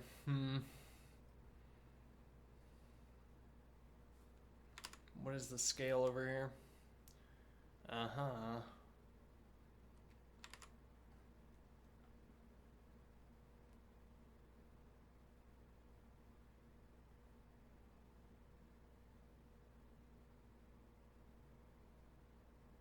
Oh. It's because I redefined E.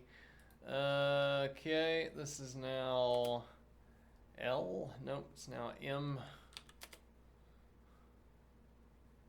Uh-huh. That's sensible. Okay. It replaced all my E's with M's when I updated which is reasonable because that's normally what you'd want to have happen. Okay, so, fine. Interesting. Well, and if I have... let me think here. Yeah, but why does this happen? Putting aside the evasive answer of saying there's no reason why this happens, there's no reason why anything happens. Why this gap? Well, so recall that the definition of our cosh x. Alright, yeah, let's actually mark down. So we have, in GeoGebra, we have r of x is equal to e to the x divided by 2. Alright, and then we have s of x is equal to negative e to the negative x divided by 2. Okay, and then we have t of x equals e to the negative x.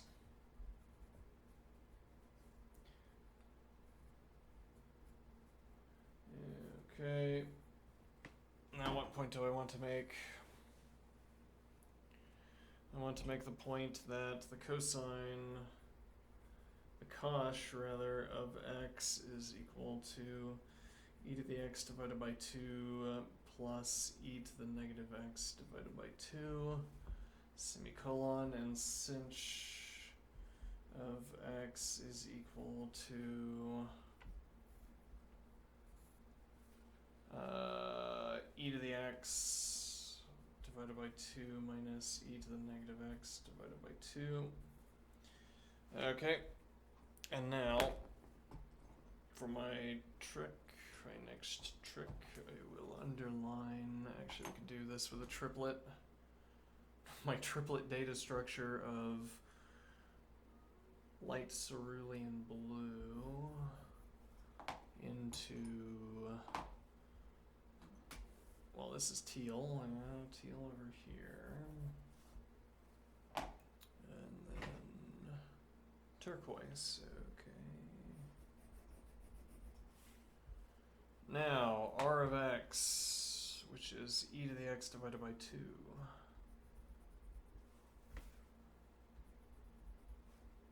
Alright, and then we have negative e to the negative x, okay.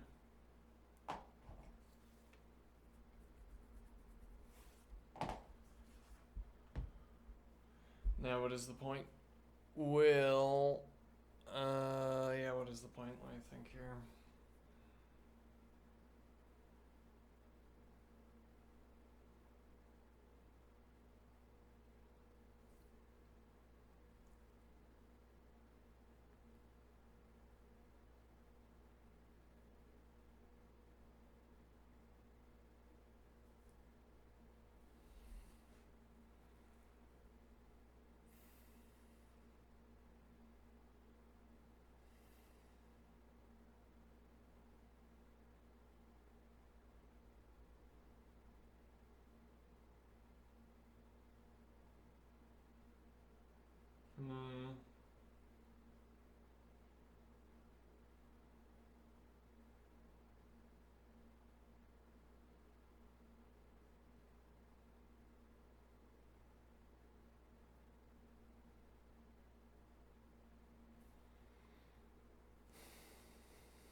Well, actually, so there's a point that,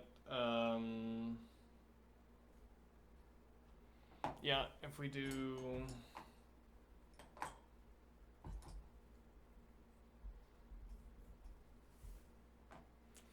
okay, red, poppy red, and now we say,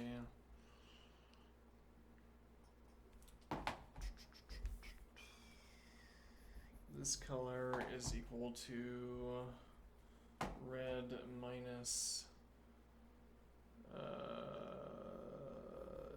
teal.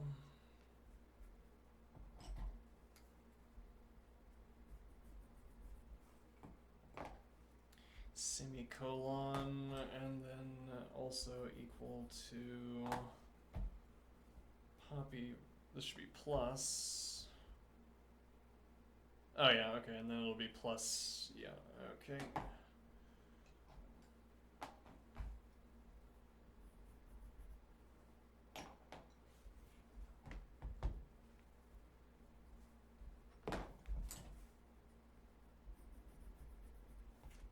Okay. Interesting. Don't want to leak any math. Get those in brackets. Alright, now let's see here.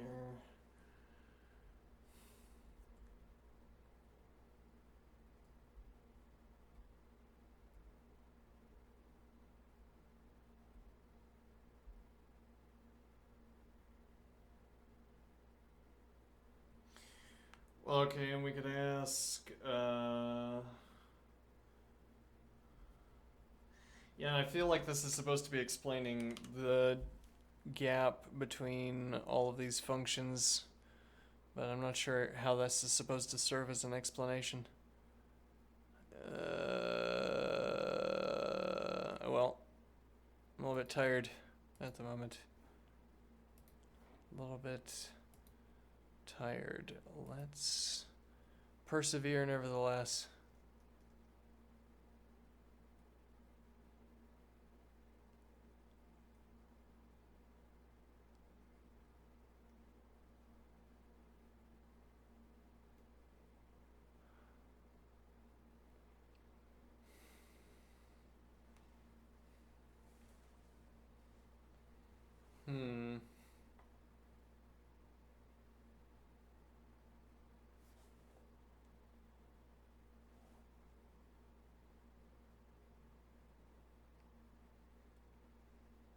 Identities involving hyperbolic functions. The identity cosh squared of t minus sinh squared of t, shown in figure 150.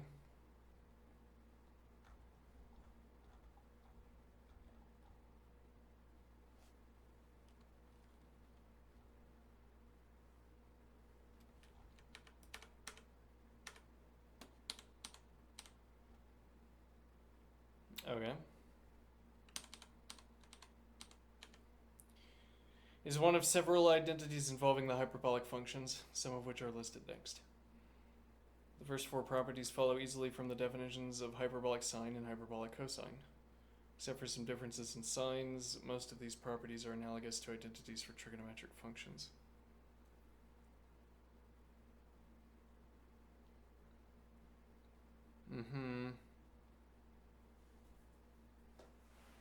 Okay, I'm gonna do these. Okay, what do I mean by do these? I'm going to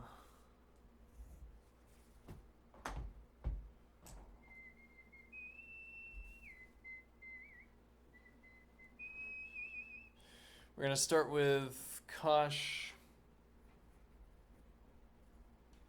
of negative x is equal to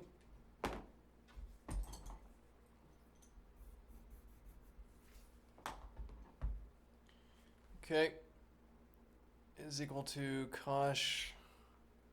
Well, okay, so this is equal to e to the negative x plus e to the negative x divided by 2. Okay. Which is equal to e to the x plus e to the negative x divided by 2, which is equal to cosh of x. Alright, and now sinh of x. sinh of negative, oh no. Sinh of negative x is equal to, so e to the negative x minus e to the negative x divided by 2, which is equal to e to the x minus e to the negative x divided by 2, which is equal to sinh of x. Okay.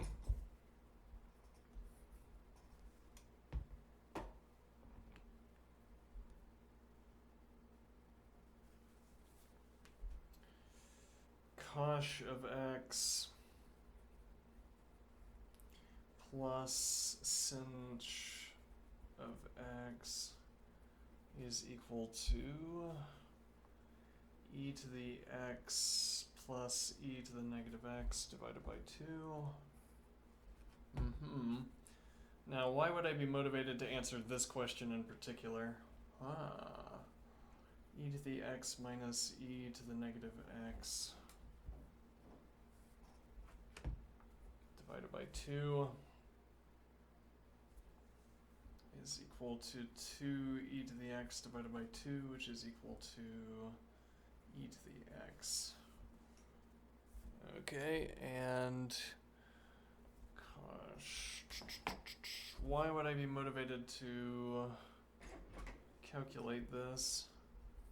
Well, the book clearly presents these 4 cases, these identities involving hyperbolic functions, so I thought probably important to write down, because we might use them later.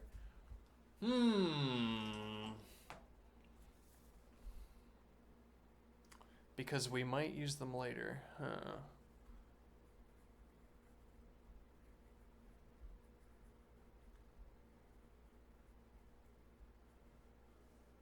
Okay, what's the significance there? E to the x plus e to the negative x divided by 2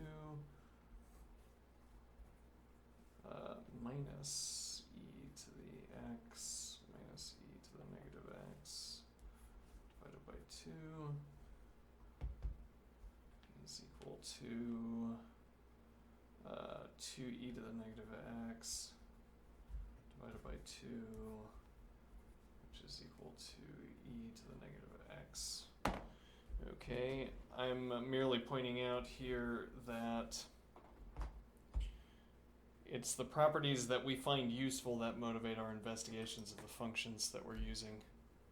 I need to know something about my function at a given value. I need to know enough about the behavior of my function around a given value to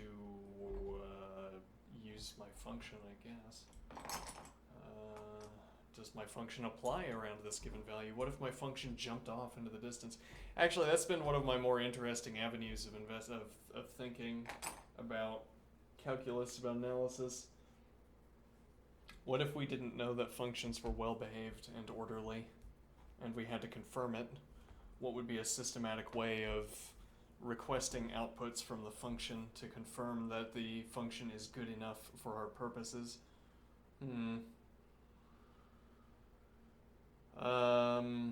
Well, so these are equalities that I could come up with if I needed to. Alright, the first 2 of these tell me something about how I can graph. Tell me something about plotting these functions. They're both even functions. Wait, that's not true. There we go. Yeah, this sinh of x is an odd function. Wait a minute.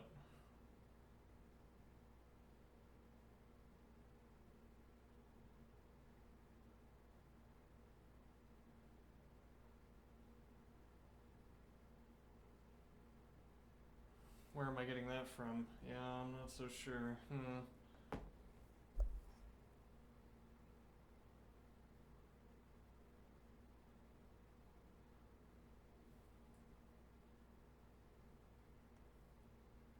Oh, I messed this up.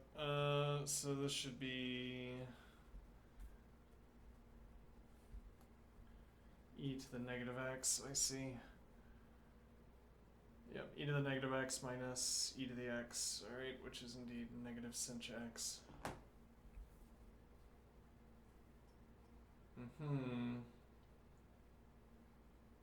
Oh, what camera am I on, by the way? Okay. So again, okay, so these would tell me that cosh of x is an even function, sinh of x is an odd function.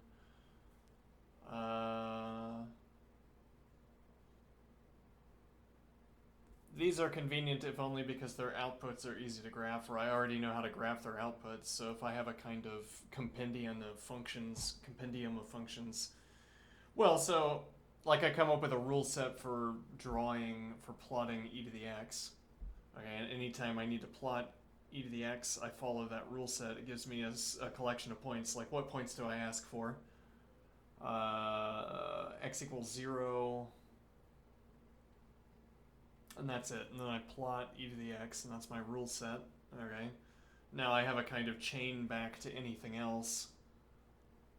I mean, any other graphs that I know how to construct because I know how to construct e to the x, or only because I know how to construct e to the x, I can chain back into those constructions. Or I don't know, any equalities I have, any other equalities I have of e to the x or e to the negative x, I can equate those with these two expressions. So the fact that we get this close contact with such a pervasive function would be a reason why we would end up wanting this equality. But for now, I don't have any motivation. Oh, look at that. I don't have any motivation to use these.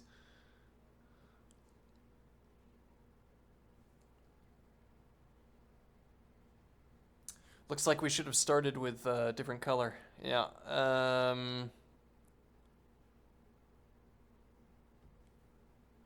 Do we want to solve all of these? So I think maybe my other point here is that if we were investigating our own function, if we had a function at hand where we needed to know the properties of that function, we would be eager, as it were, to have a table like this already. And lacking it, we would set out to construct it. Okay, what are some interesting equalities we can wring out of our function so that we can examine its behavior? Well, so that we have a context for explaining what its behavior is. I mean, the ultimate answer to the behavior of each of these functions is that it's the output of the function is reading the function tells you what the function does. Okay, if I plug a value into this, I get an output out. Okay, I could create a table of values. Okay, but now we say, but I don't want a table of values. I don't find that so descriptive. I don't know what to think. There's no comment. There are no let definitions or labels to tell me what I'm supposed to think about my my table of values. Okay, so instead we say, well, here's a label we can put on cosh of x. It is an even function, and then sinh of x is an odd function. Okay, another label we can add is that if we add these two functions together, we get e to the x. If we subtract them, we get e to the negative x. Okay, and this pile of properties, well, I don't know what I would do with this pile of properties. Ideally, I would have some supposition, I would have some direction to my investigation that would tell me what to do next with these kinds of insights. Now, but I'm not going to do anything with these functions. It would be in an actual case where I was independently investigating a function where I would care about these particular values, and I would care because I had to find them, I guess. It's cosine.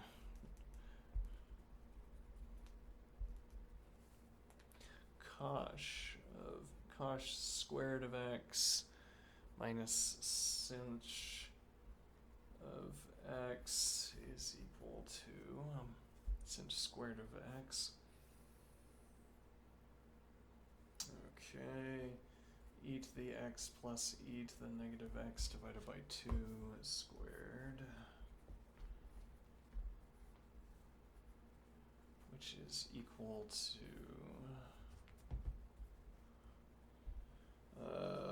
let's see.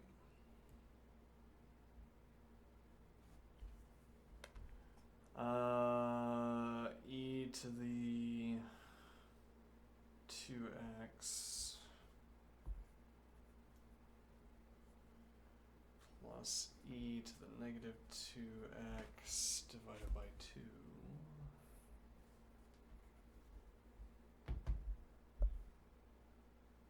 Is that right? Divided by 4, rather. Do I correctly... What are my rules for exponent typography?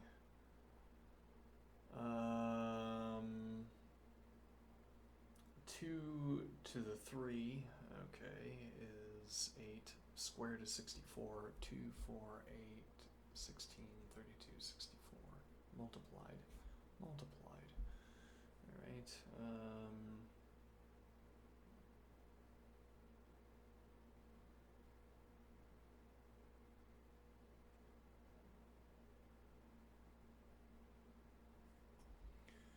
plus 2.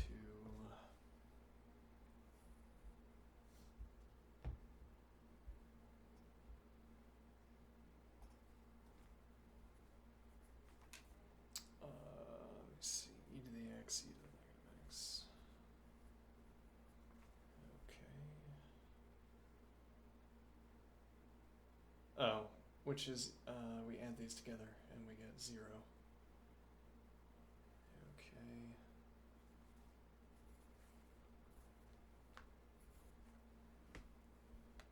Okay. This is our old use of, actually we could go with, yeah, okay, we'll go with this one. Now, minus e to the x minus e to the negative x divided by 2.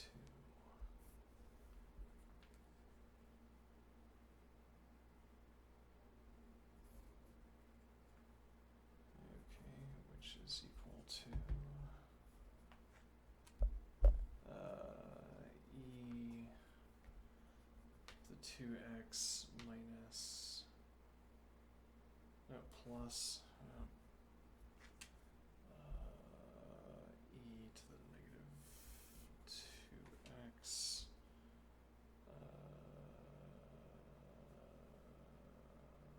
minus 2e to the x, e to the negative x divided by 2. 4 rather. Where, let's see.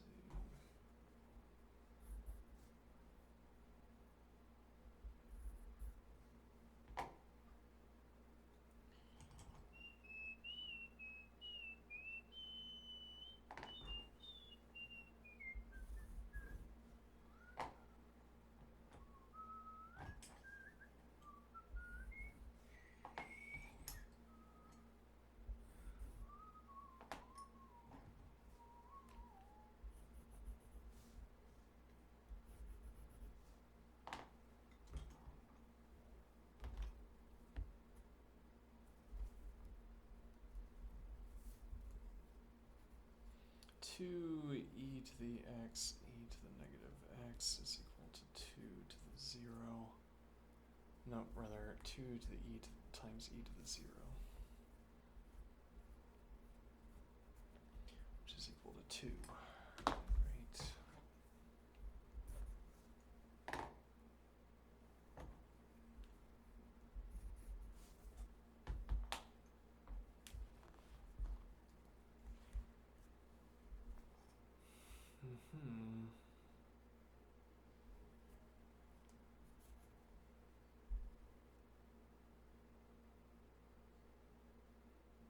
Oh, what camera am I on? The correct camera, look at that. Okay. Okay, so now this equation as a whole is equal to, well, I will observe that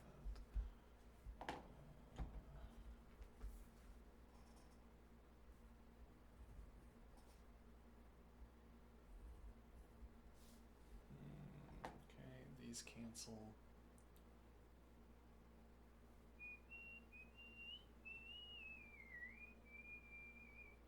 And these combine.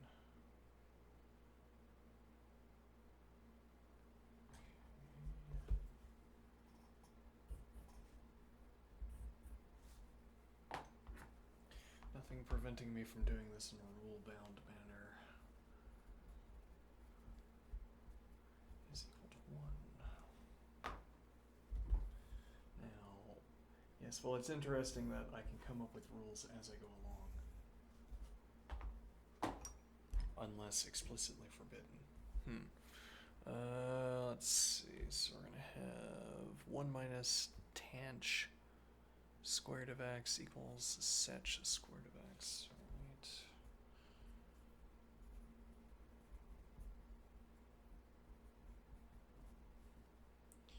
Which is equal to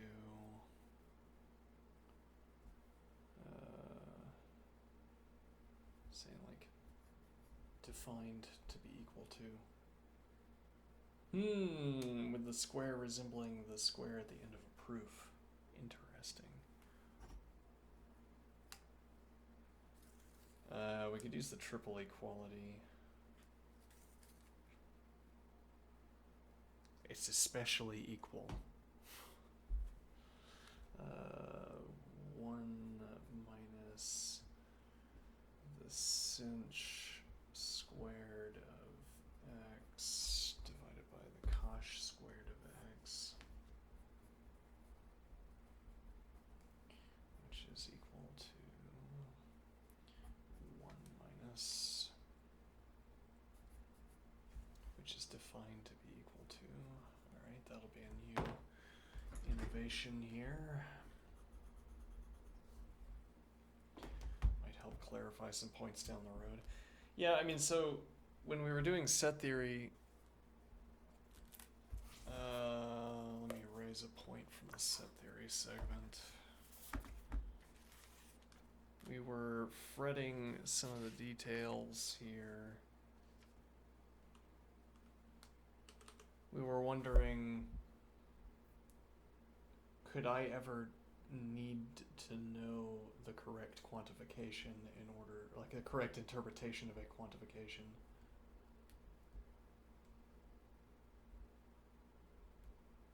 To know, let me think, the correct interpretation of a quantification. Let me think here. What is this supposed to correspond to back here?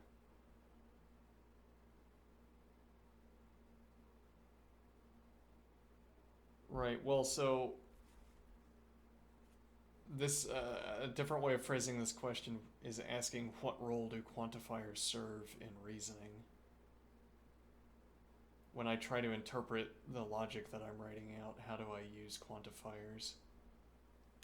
And similar question, could a line of reasoning that I engage in ever depend on symbols like these? What do I mean? Well, so mechanically, equality means just the bare equality. Well, yeah, what does it mean? Interesting.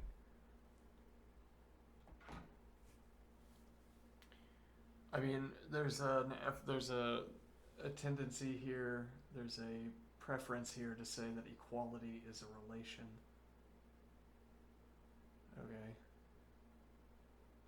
Equality is a relation, and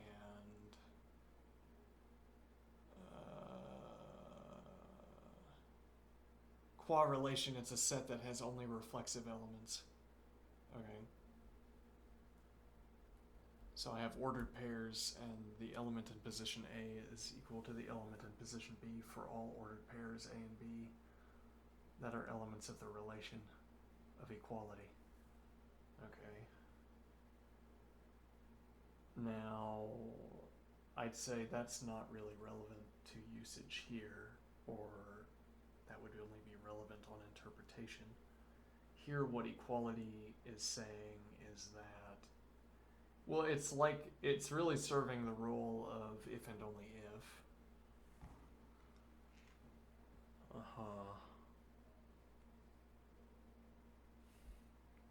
Oh, let me, well, yeah, okay, let's, where do I make that note?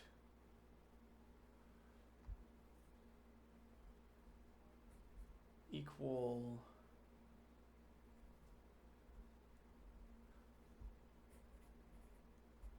crosshatched if and only if. Okay. Equal.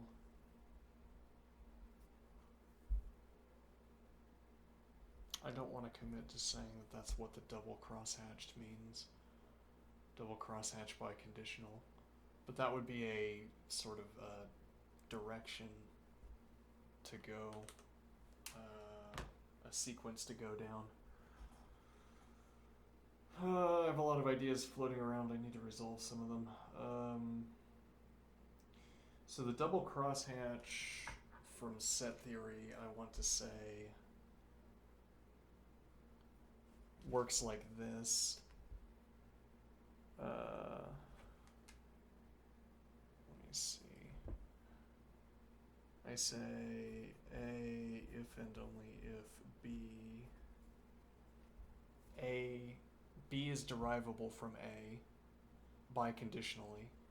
Okay, the derivability condition goes in both directions. Okay, and now sometimes I might want to say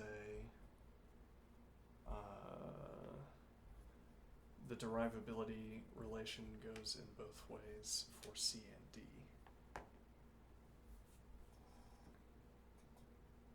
And now in that regard, what that leads us to imagine is a still greater crosshatched biconditional with 3 crosshatches, where I say if and only if E crosshatch 1F double crosshatch G single crosshatch H. Okay.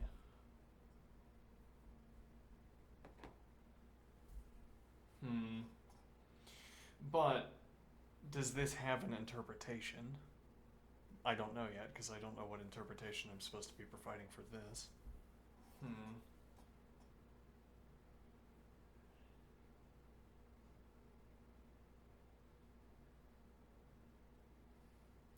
I mean, there's a similar point here where I might try to say A is mutually derivable with B, double crosshatch biconditional C.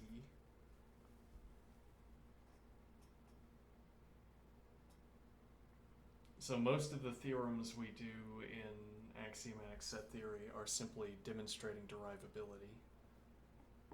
Okay, and now I'm imagining a different kind of theorem where we say the fact that we can mutually derive A and B tells us something else.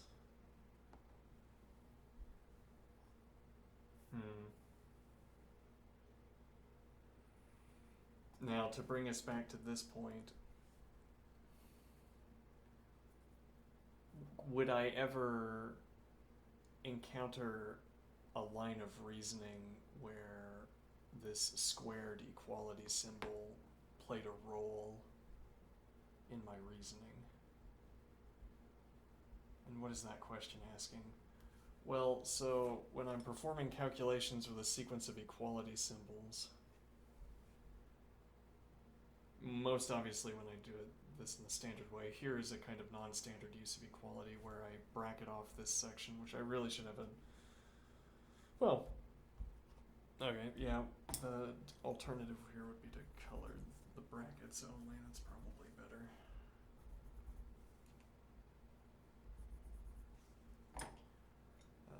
Though now cluttersome because we already have. But okay, so non-standard use of equality here, but with the standard use of equality, a sequence that involves the standard use of equality is effectively an assertion of derivability. Okay, hence equality mutually derivable.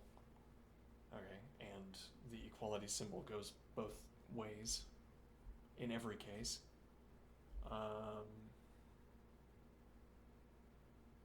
No, I mean that's not. There are operations we perform where the equality symbol doesn't go both ways. Well, kind of a strange point. If I say -2 squared equals 4, going in the other direction, I say 4 equals plus or minus, plus or minus 2 squared. Negative or positive 2 squared. Okay, so in fact, not in all cases is the equality, well, I mean, just purely typographically, we would say,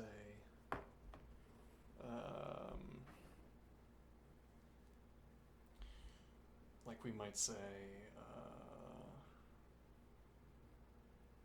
this is some interesting typology. Yeah, typology. If I say negative 2 squared equals 4, all right, this is wrong, or this is a misuse of the symbol. Okay, if I say negative 2 squared is not equal, and I square it, is not equal to 4, that is also a misuse of the symbol, and furthermore, if we strip the square away, it's a wrong statement. All right, now negative 2 squared is equal square and not square equal 4. Interesting.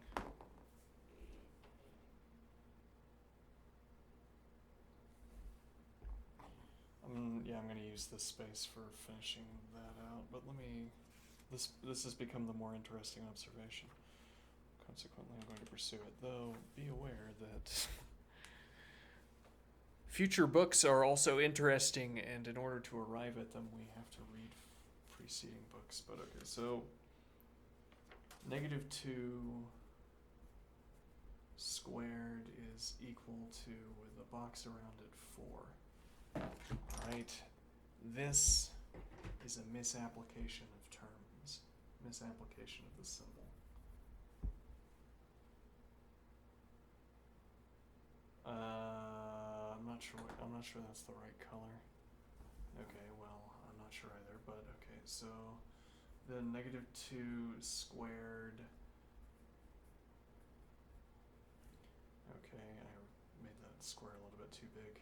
Yeah, whatever, is equal to 4. This is the wrong routing, and it is an incorrect assertion. Well,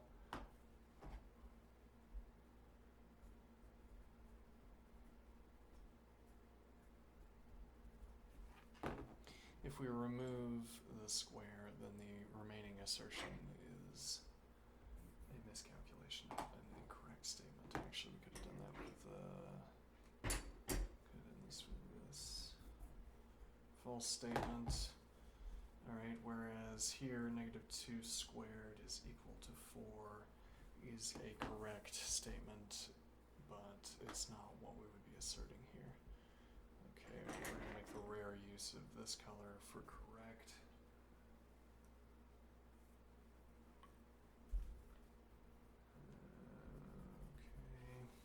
Okay. And then we have the follow-up statement, which is that negative 2 squared is not defined to be equal to 4.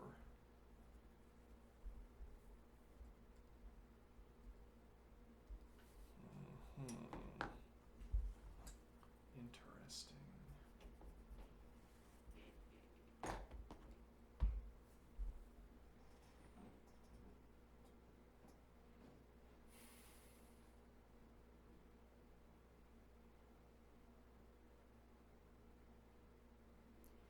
And this is the same as making the observation that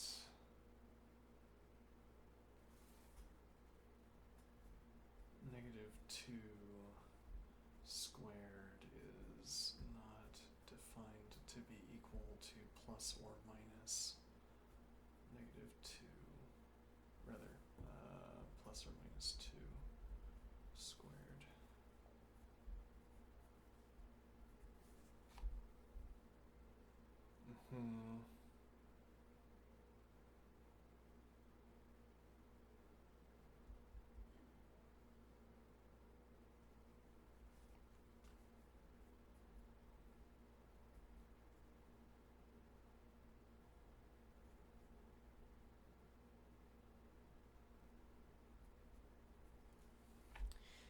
put a square around this equality?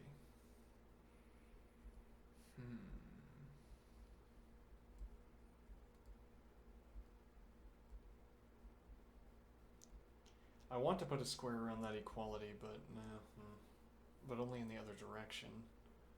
A unidirectional equality. Well, and this is the example of the unidirectional equality. At any rate, this is the example of the unidirectional equality.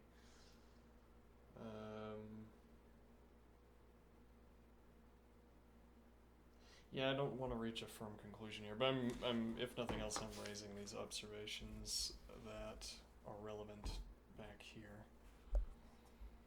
So these square equalities, what role are they serving if we keep using them in the way that I have indicated, gestured? I guess I'm saying that I'm performing a substitution instead of performing a calculation. Okay. That would be maybe a simplified way of talking about this symbol usage. Okay. Well, at any rate, 1 minus, let's see. Do I have these? Yes, I do. Okay, so we're going to have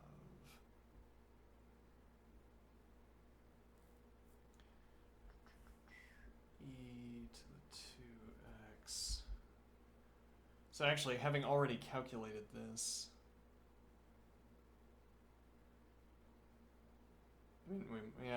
actually that's an interesting point. So now I'm skipping a step. I'm in fact not taking a definitional equality. Though maybe I don't like that. What do I mean, though? I mean that this definitional equality holds to one. So if I directly sub in, well, and so I guess the idea is that we're subbing in until we get values that we can directly manipulate using algebra. Algebra.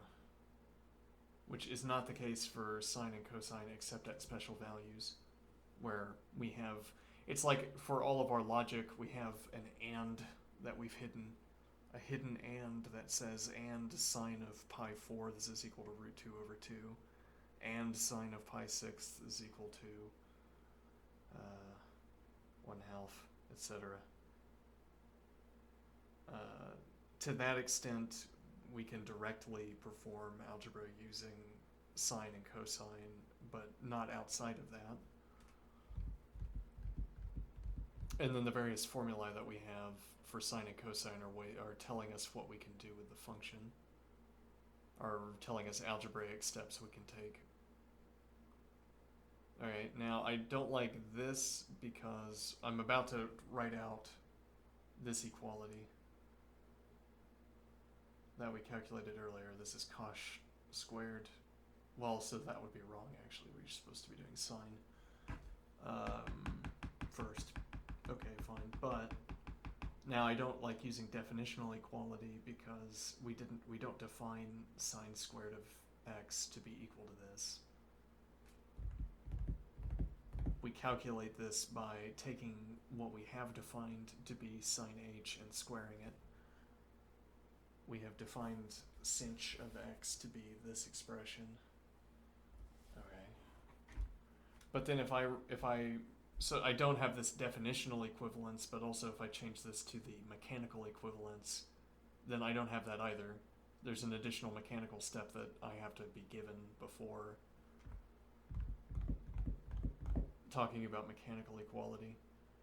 Now, if I have these reservations, the answer to this is that we should already be on the next page, and that we should just... well, okay, I mean, we could claim this as a comment.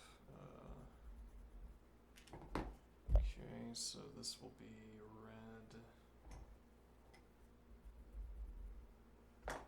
This will be poppy red. Alright, and I will do E. Well, first I'll do... yeah, okay. We'll do e to the x minus e to the negative x divided by 2 divided by e to the x plus e to the negative x divided by 2, put brackets around all of that, alright, or so to say is equal to, and this will be part of the same comment,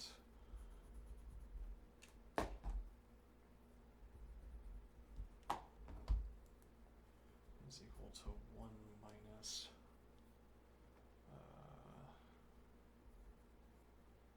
e to the 2x, wrong order, e to the 2x plus e to the negative 2x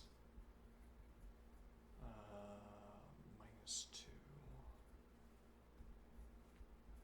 divided by 4, alright, divided by, this got a bit messy, this, I don't know, whatever.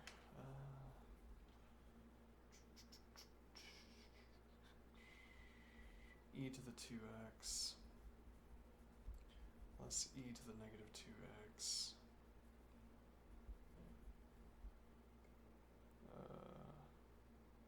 plus 2 divided by 4.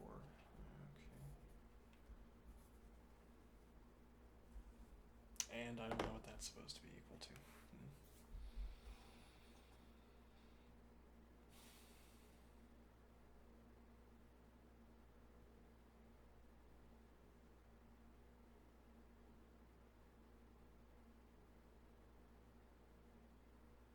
Well, the division by 4 cancels out. Is this going to be equal to negative 1? No. I don't know. Long day. Yeah. And it goes longer still. Yeah.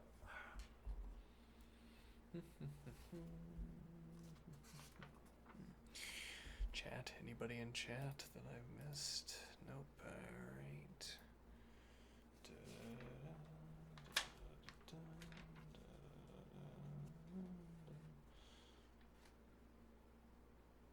Alright, I mean, I don't really care about these equalities. But, so again, I'm trying to emphasize that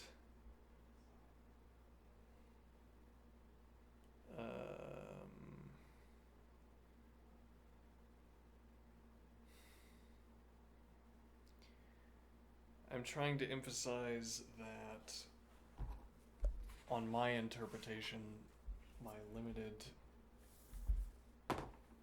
interpretation, we're trying to develop a practice of analysis, okay?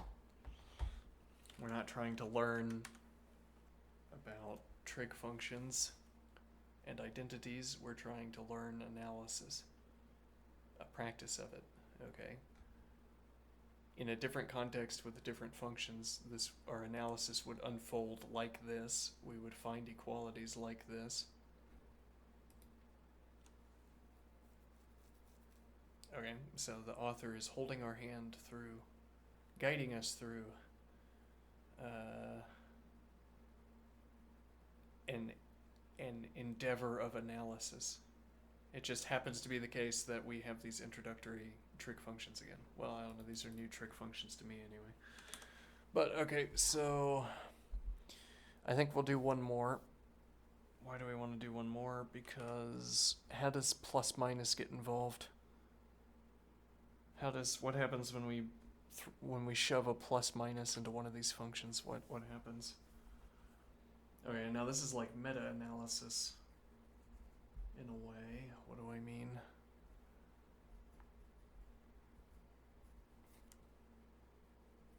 So elsewhere we might have been interested in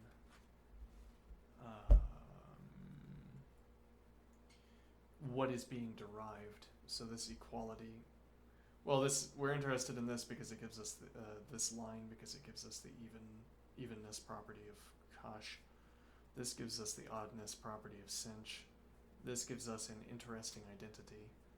Okay, so we could say my purpose in filling out this line was to obtain the interesting identity. Here, my purpose in filling out this is to determine how this symbol behaves when it's allowed into my function. Okay, does it cause problems? How does it trickle through? How does it percolate through the calculation?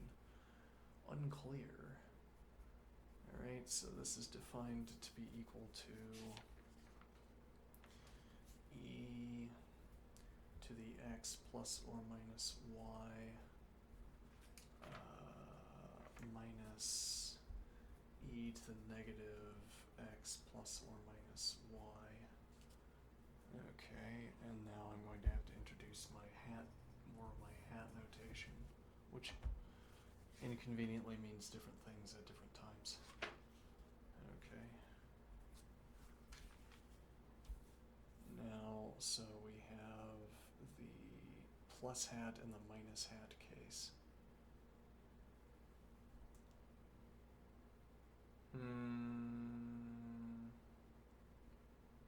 Well, it wouldn't be...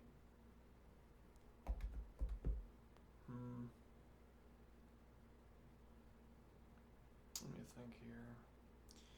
Is this the appropriate use case for the hat notation where we put a plus above y, for instance? Well, and that would be taking the place of... Well, no, it would be saying that if we suppose that y is positive to begin with, as opposed to supposing that y is negative to begin with, then we can have... Yeah, okay. We'll put plus signs above. We assume both are positive, then this is equal to the equality of mechanical equality. Okay.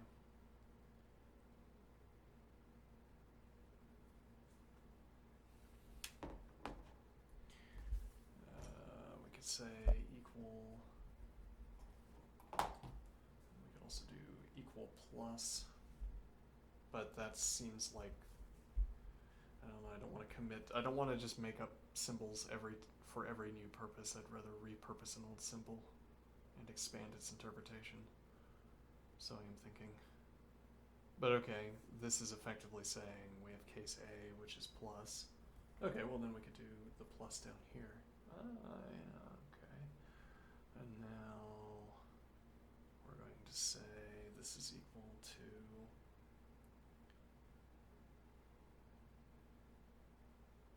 let me see. So this is going to be...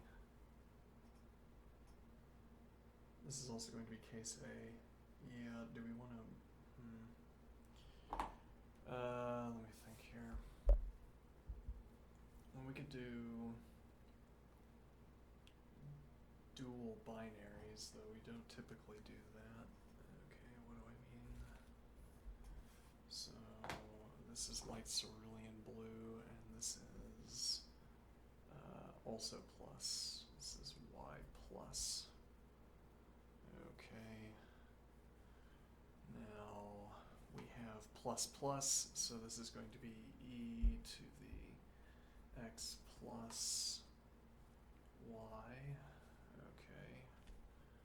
And so this would be x plus y except multiplied by -1, so minus e to the negative x minus y.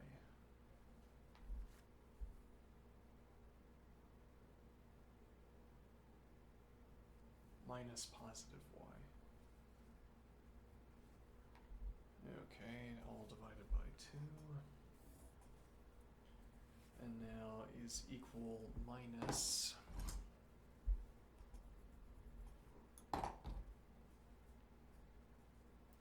to e to the x plus y minus, okay, minus e to the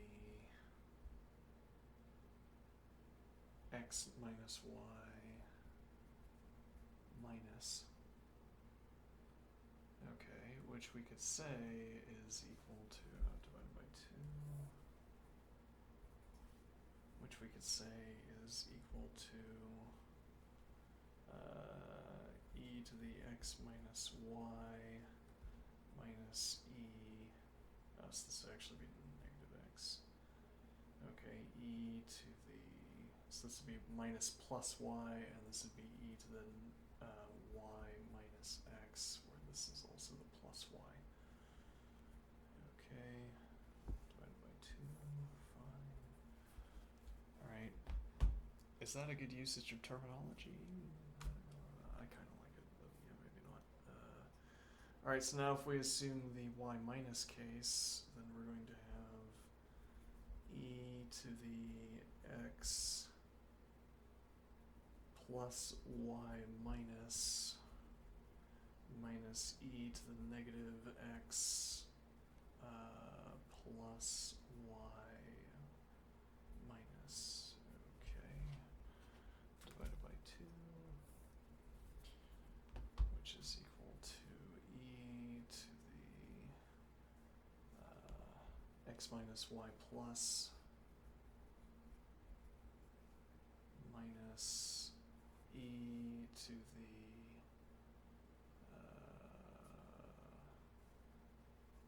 negative x plus y plus divided by 2. Okay, and this is going to be, yeah, let's rephrase that, negative x plus y plus.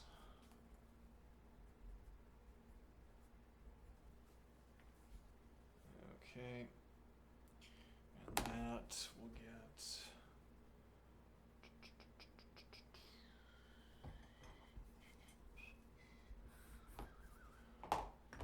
so that's y minus, and this is equals plus, and then we have e to the x minus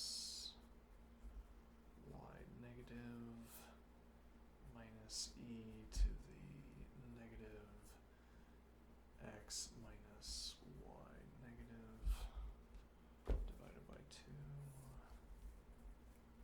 is equal to e to the x plus y plus minus e to the negative x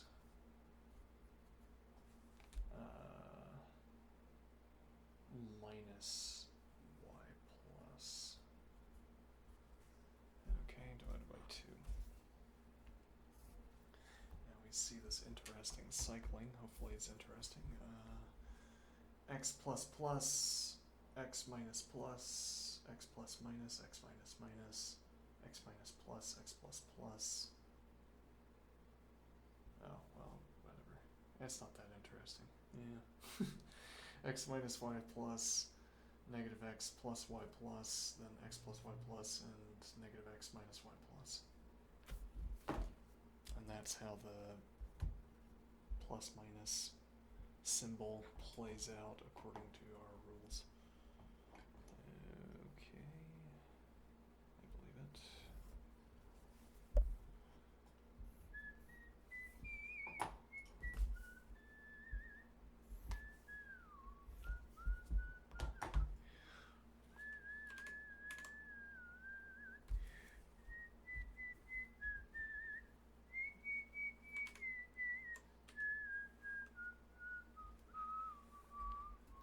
Simplify sinh of 5 natural log of x.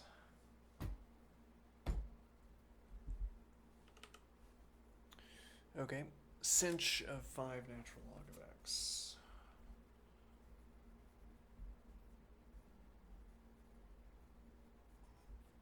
Could have drawn there.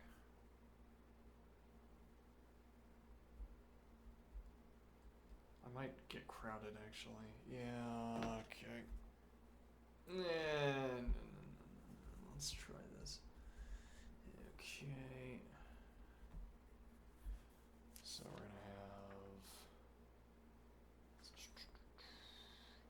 So well, the first step we're gonna say this is sinh of the natural log of x to the fifth. Okay, and then we're gonna say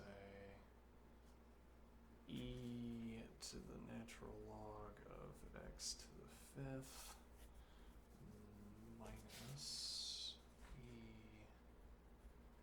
to the negative natural log of x to the fifth divided by 2. Okay. Very well. Now these are inverse operations, so this is equal to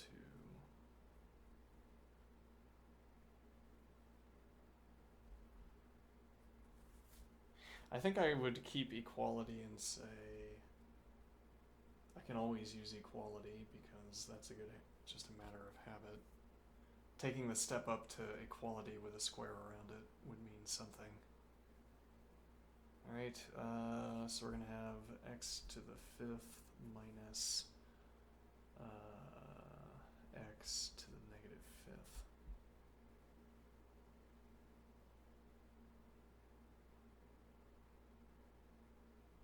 Right, because, oh yeah, we should have done another step, I guess, but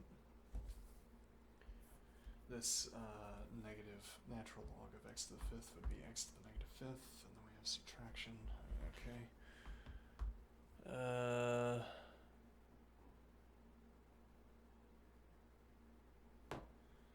Okay, fair enough. Can that simplify any further? No. Probably not. Okay.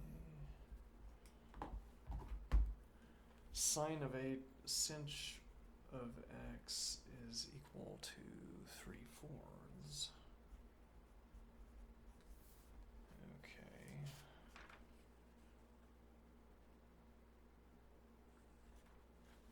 So e to the x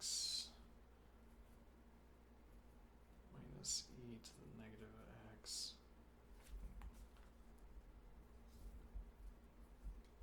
divided by 2 is equal to 3 divided by 4. Okay. So now we will have 2 divided by 3.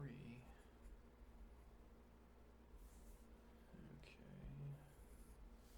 2 open bracket e to the x minus e to the negative x divided by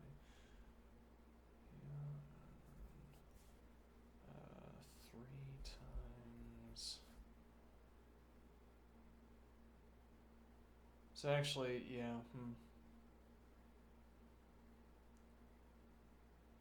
Never mind. This would just be divided by 3.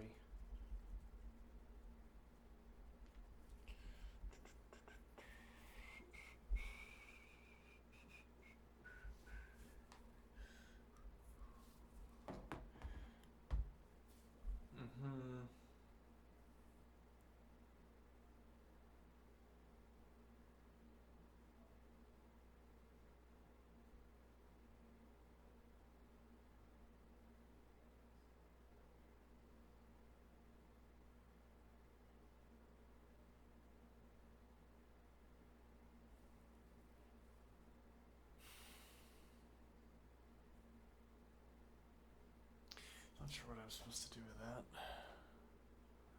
We have about 10 minutes.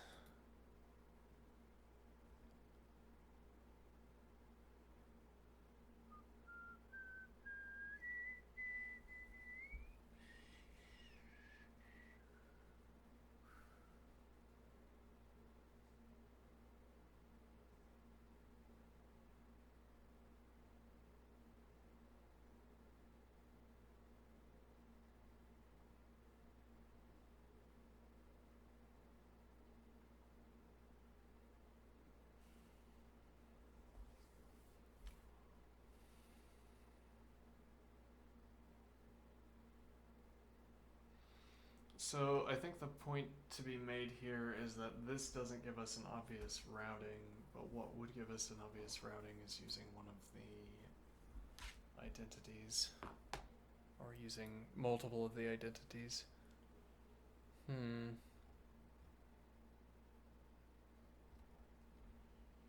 So if I can get all of the other identities stated in terms of... Yeah, well, and that just works like... This just works like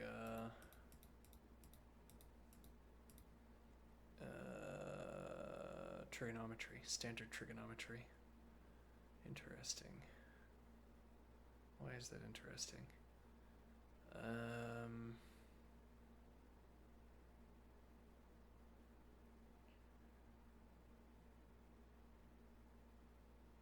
Well, it's like you could reference the relations between these.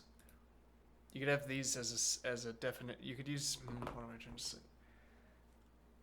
So in this case, there's probably some connection between sinh of x and sine of x, and I suppose, or I suspect, that whatever context provided us with cosh of x and sinh of x is also the context that would justify associating sinh of x with sine of x, which is a way of saying that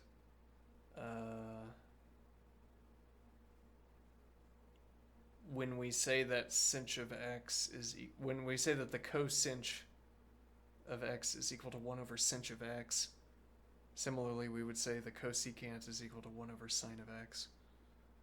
So I assume it's the connection between sinh and sine that...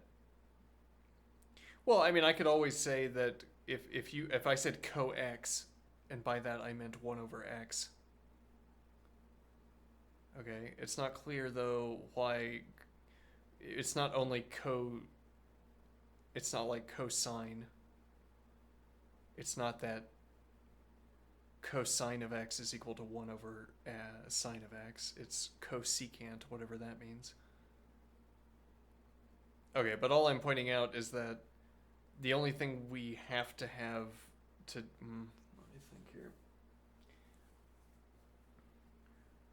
If these trig function names are serving as a kind of analogy, they're serving as like a mnemonic device for us to know these relations, as in, well, we're not... Yeah, okay, so that we know if I talk about the cosecant, the cosechant, cosech, whatever, then I'm talking about 1 over sinh of x. Okay, so this equality is always... this. I don't want... Yeah, this square equality. This substitution is always available. Okay. Now I'm only pointing out that the trigonometry gives us this collection of equalities.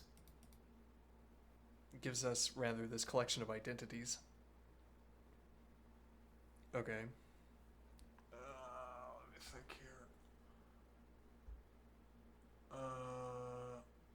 So you could think of this as like a schematic for establishing identities between expressions.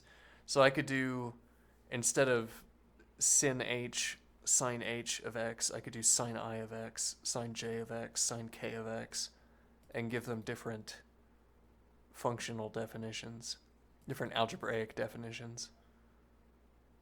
Or, I don't know, polynomial is maybe not the right word. Probably not the right word. But okay, so I could do sinh, etc.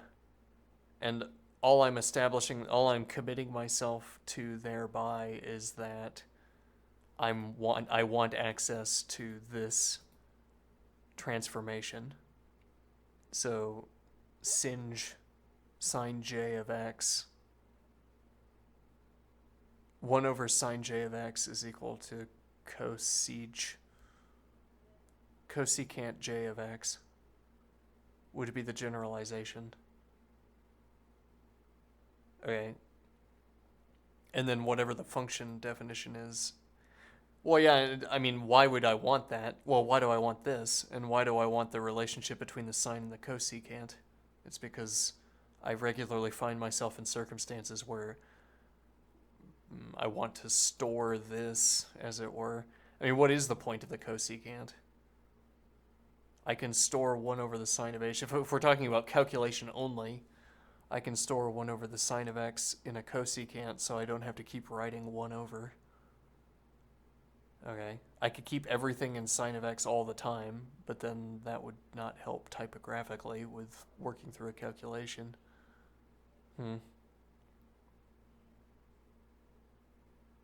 It's like a way of keeping formulae under control, simplifying formulae so I can talk about them.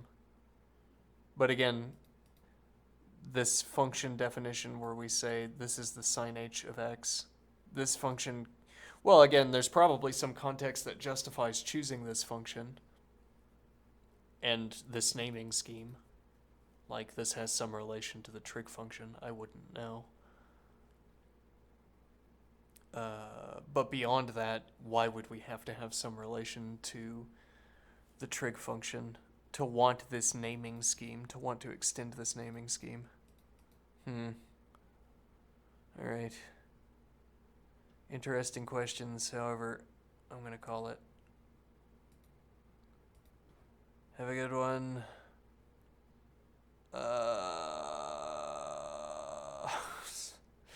So tired. See you next time. Have a good one.